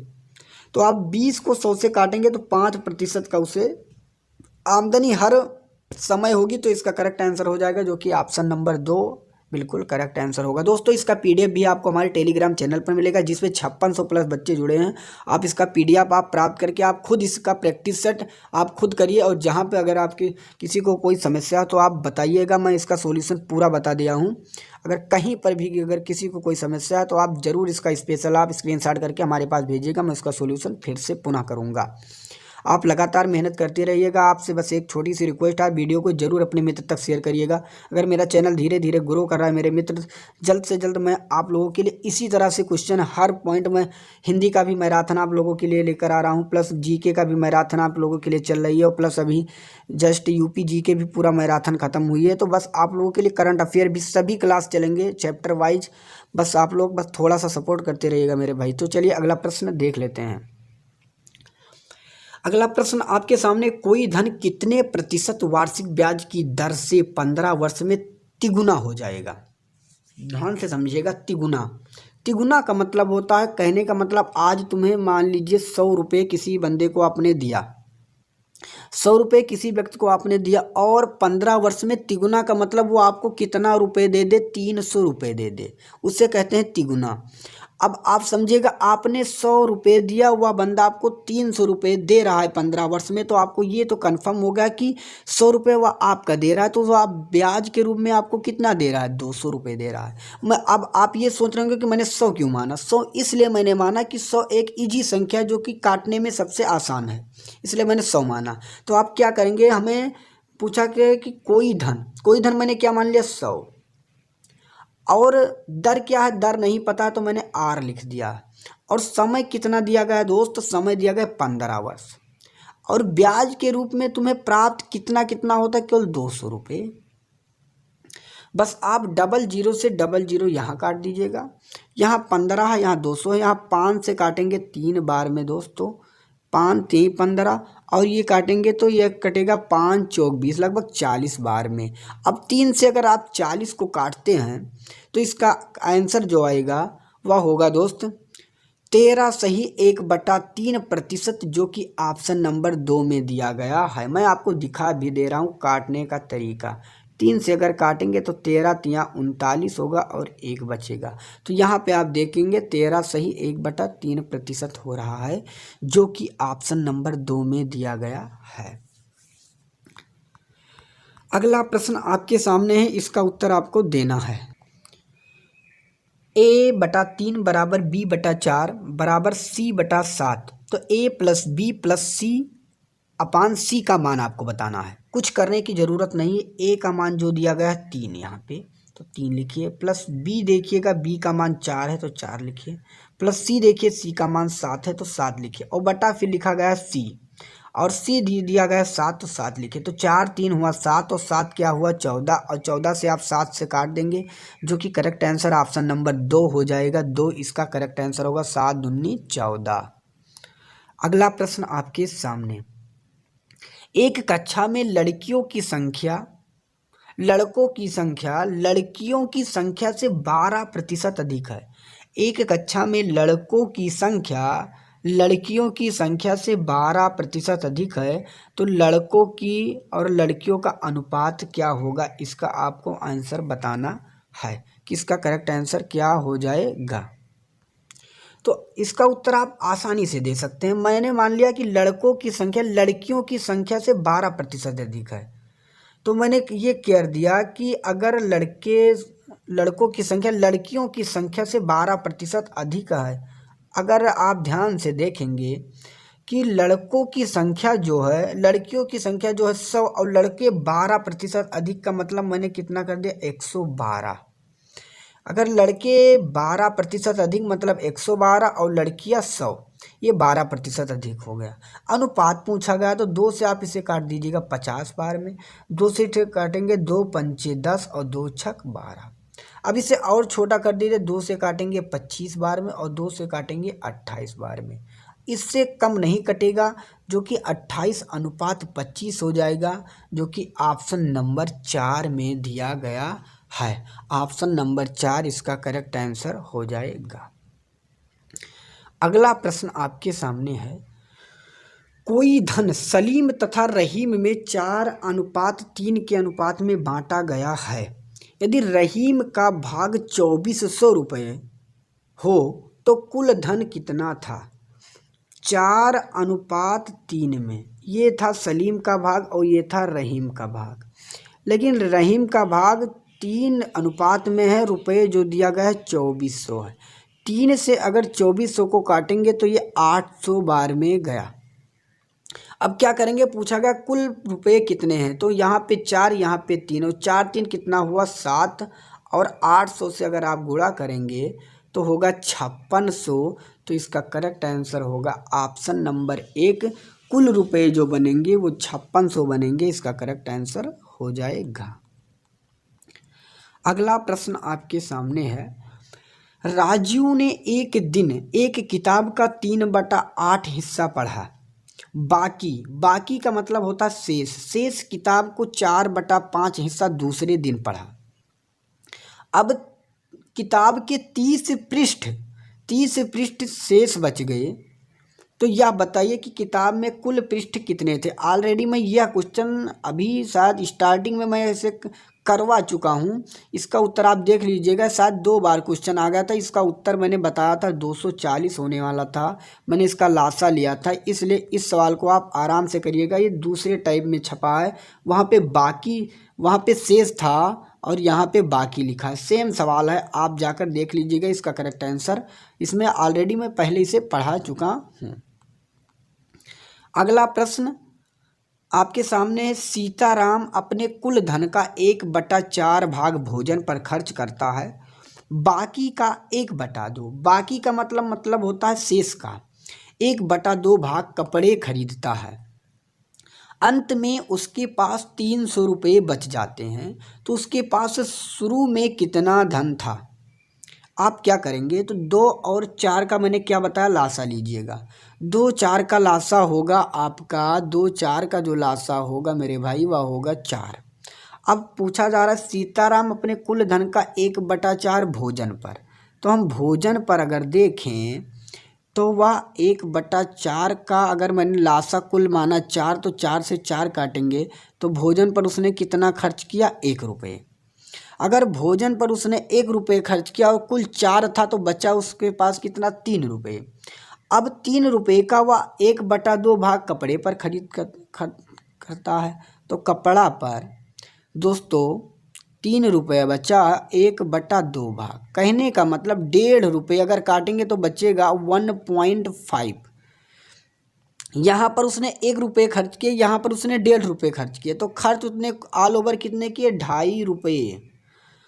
दोस्तों ऑल ओवर उसने कितने रुपये खर्च किए, 2.5, और कुल रुपए उसके पास कितने थे, 4। अगर कुल 4 थे और 2.5 उसने खर्च कर दिया तो उसके पास बचा कितना रुपये, 1.5 रुपया। अब आप देखेंगे 1.5 बचा, लेकिन यहाँ पे दिया गया 300, कहने का मतलब 1.5 के बराबर ही 300 रुपये हैं, 1.5 के बराबर ही 300 है। और ऑल ओवर मैंने माना 4 माना है, और पॉइंट को हटाने के लिए नीचे मैंने 1 0 बढ़ा दिया, 40। अब 15 से अगर 300 को काटेंगे तो ये 20 बार में चला जाएगा। और अब क्या करना है, 20 और नीचे है 40, बराबर का तिरछा होता गुणा, 40 और को 20 से करेंगे तो इसका करेक्ट आंसर हो जाएगा 800, जो कि ऑप्शन नंबर 3 में दिया गया है।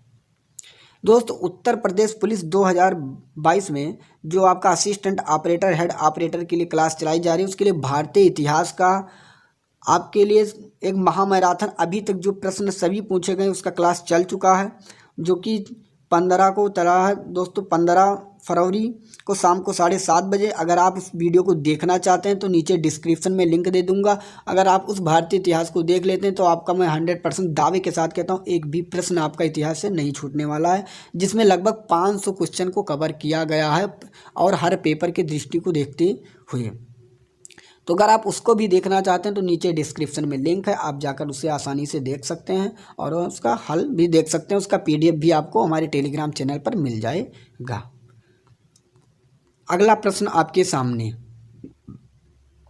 यदि एक रेलगाड़ी जिसकी गति 80 किलोमीटर घंटा है, पटरी के पास खड़े एक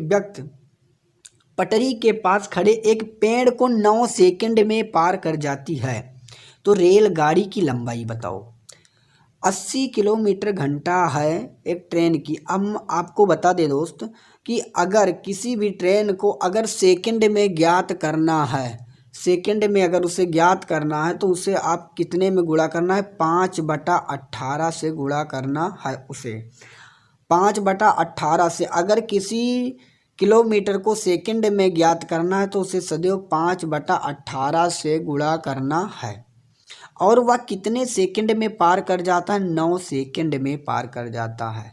तो आप इसे देखेंगे तो 9 से काटेंगे 18 को 2 बार में, 2 से काटेंगे 80 को 40 बार में, और 40 को 5 से गुणा करेंगे जो कि होगा 200 मीटर। तो जो ट्रेन की लंबाई हो जाएगी वह 200 मीटर होगी। इसका करेक्ट आंसर होगा ऑप्शन नंबर 3, 200 मीटर।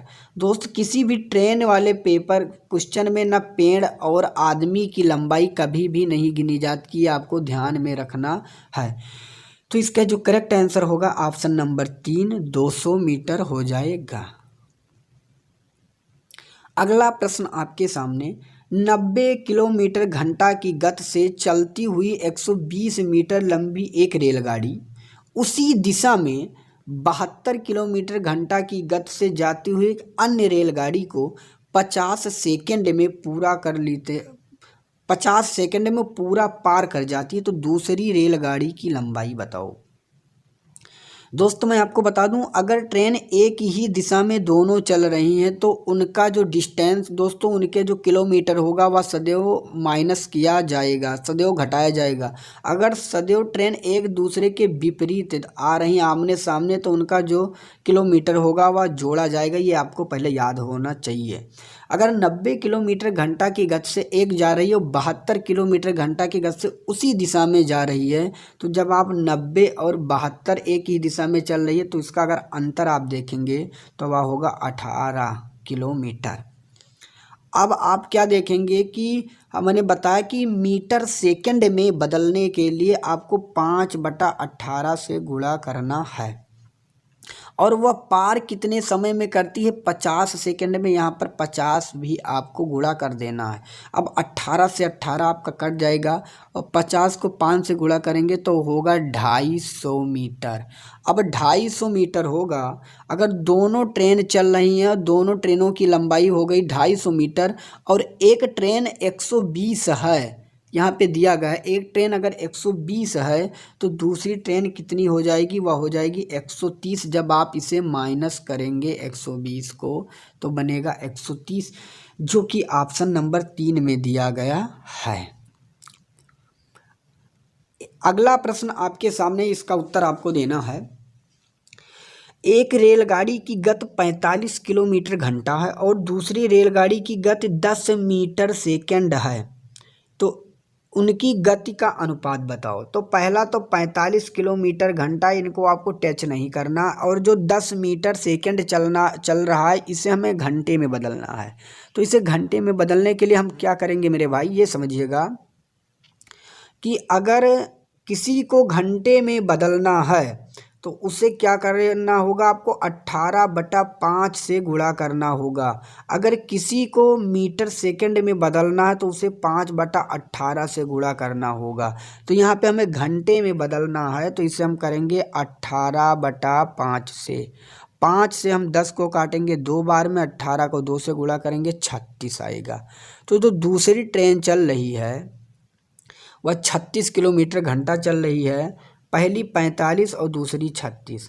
आप इसे काट देंगे, 9 पचे 45 और 9 चौक 36, जो कि 5:4 के रेशियो में होगा। इसका करेक्ट आंसर होगा ऑप्शन नंबर 1, इसका करेक्ट आंसर हो जाएगा। अगला प्रश्न आपके सामने है। 150 मीटर लंबी एक रेलगाड़ी 450 मीटर लंबे एक प्लेटफार्म को पूरा करने में 20 सेकंड लगाती है, तो रेलगाड़ी की गति मीटर प्रति सेकंड क्या होगी। 150 मीटर लंबी एक रेलगाड़ी 450 मीटर लंबे एक प्लेटफार्म को पूरा करने में 20 सेकंड लगाती है, तो 150 वह खुद की दूरी पार करती है प्लस 450 मीटर वह एक प्लेटफार्म की दूरी पार करती है। तो ऑल ओवर जो वो पार करती है इसे आप जोड़ेंगे तो ये बनेगा दोस्तों 600 मीटर।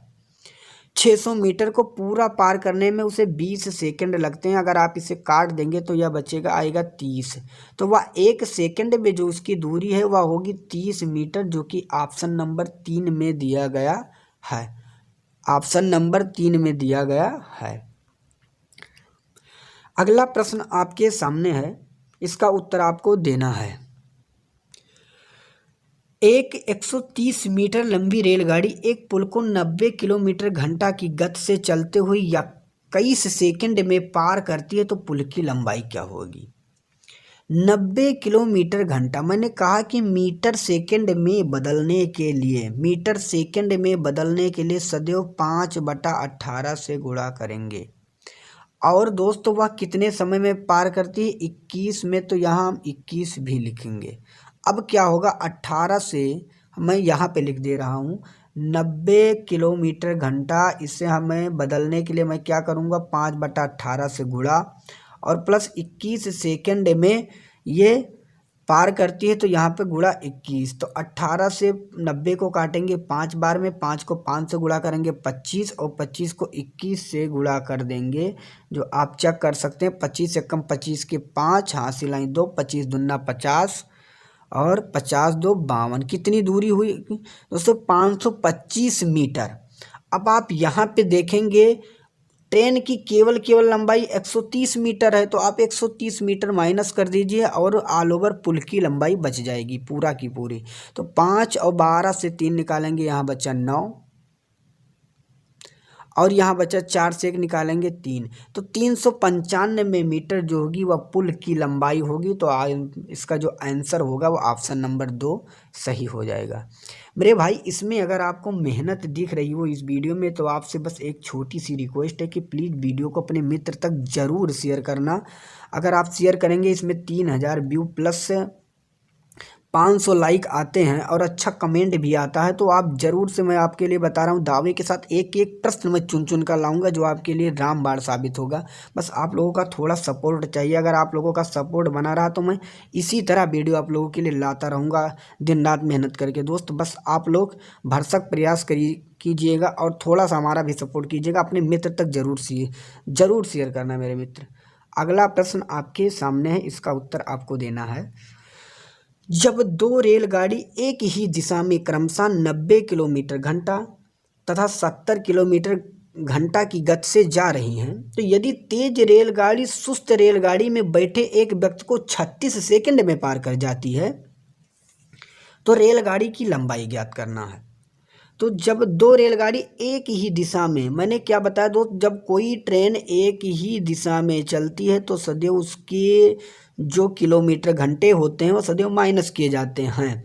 तो एक 90 किलोमीटर घंटा, एक 70 किलोमीटर घंटा, जब अगर आप इसका अंतर देखेंगे तो यह क्या होगा 20।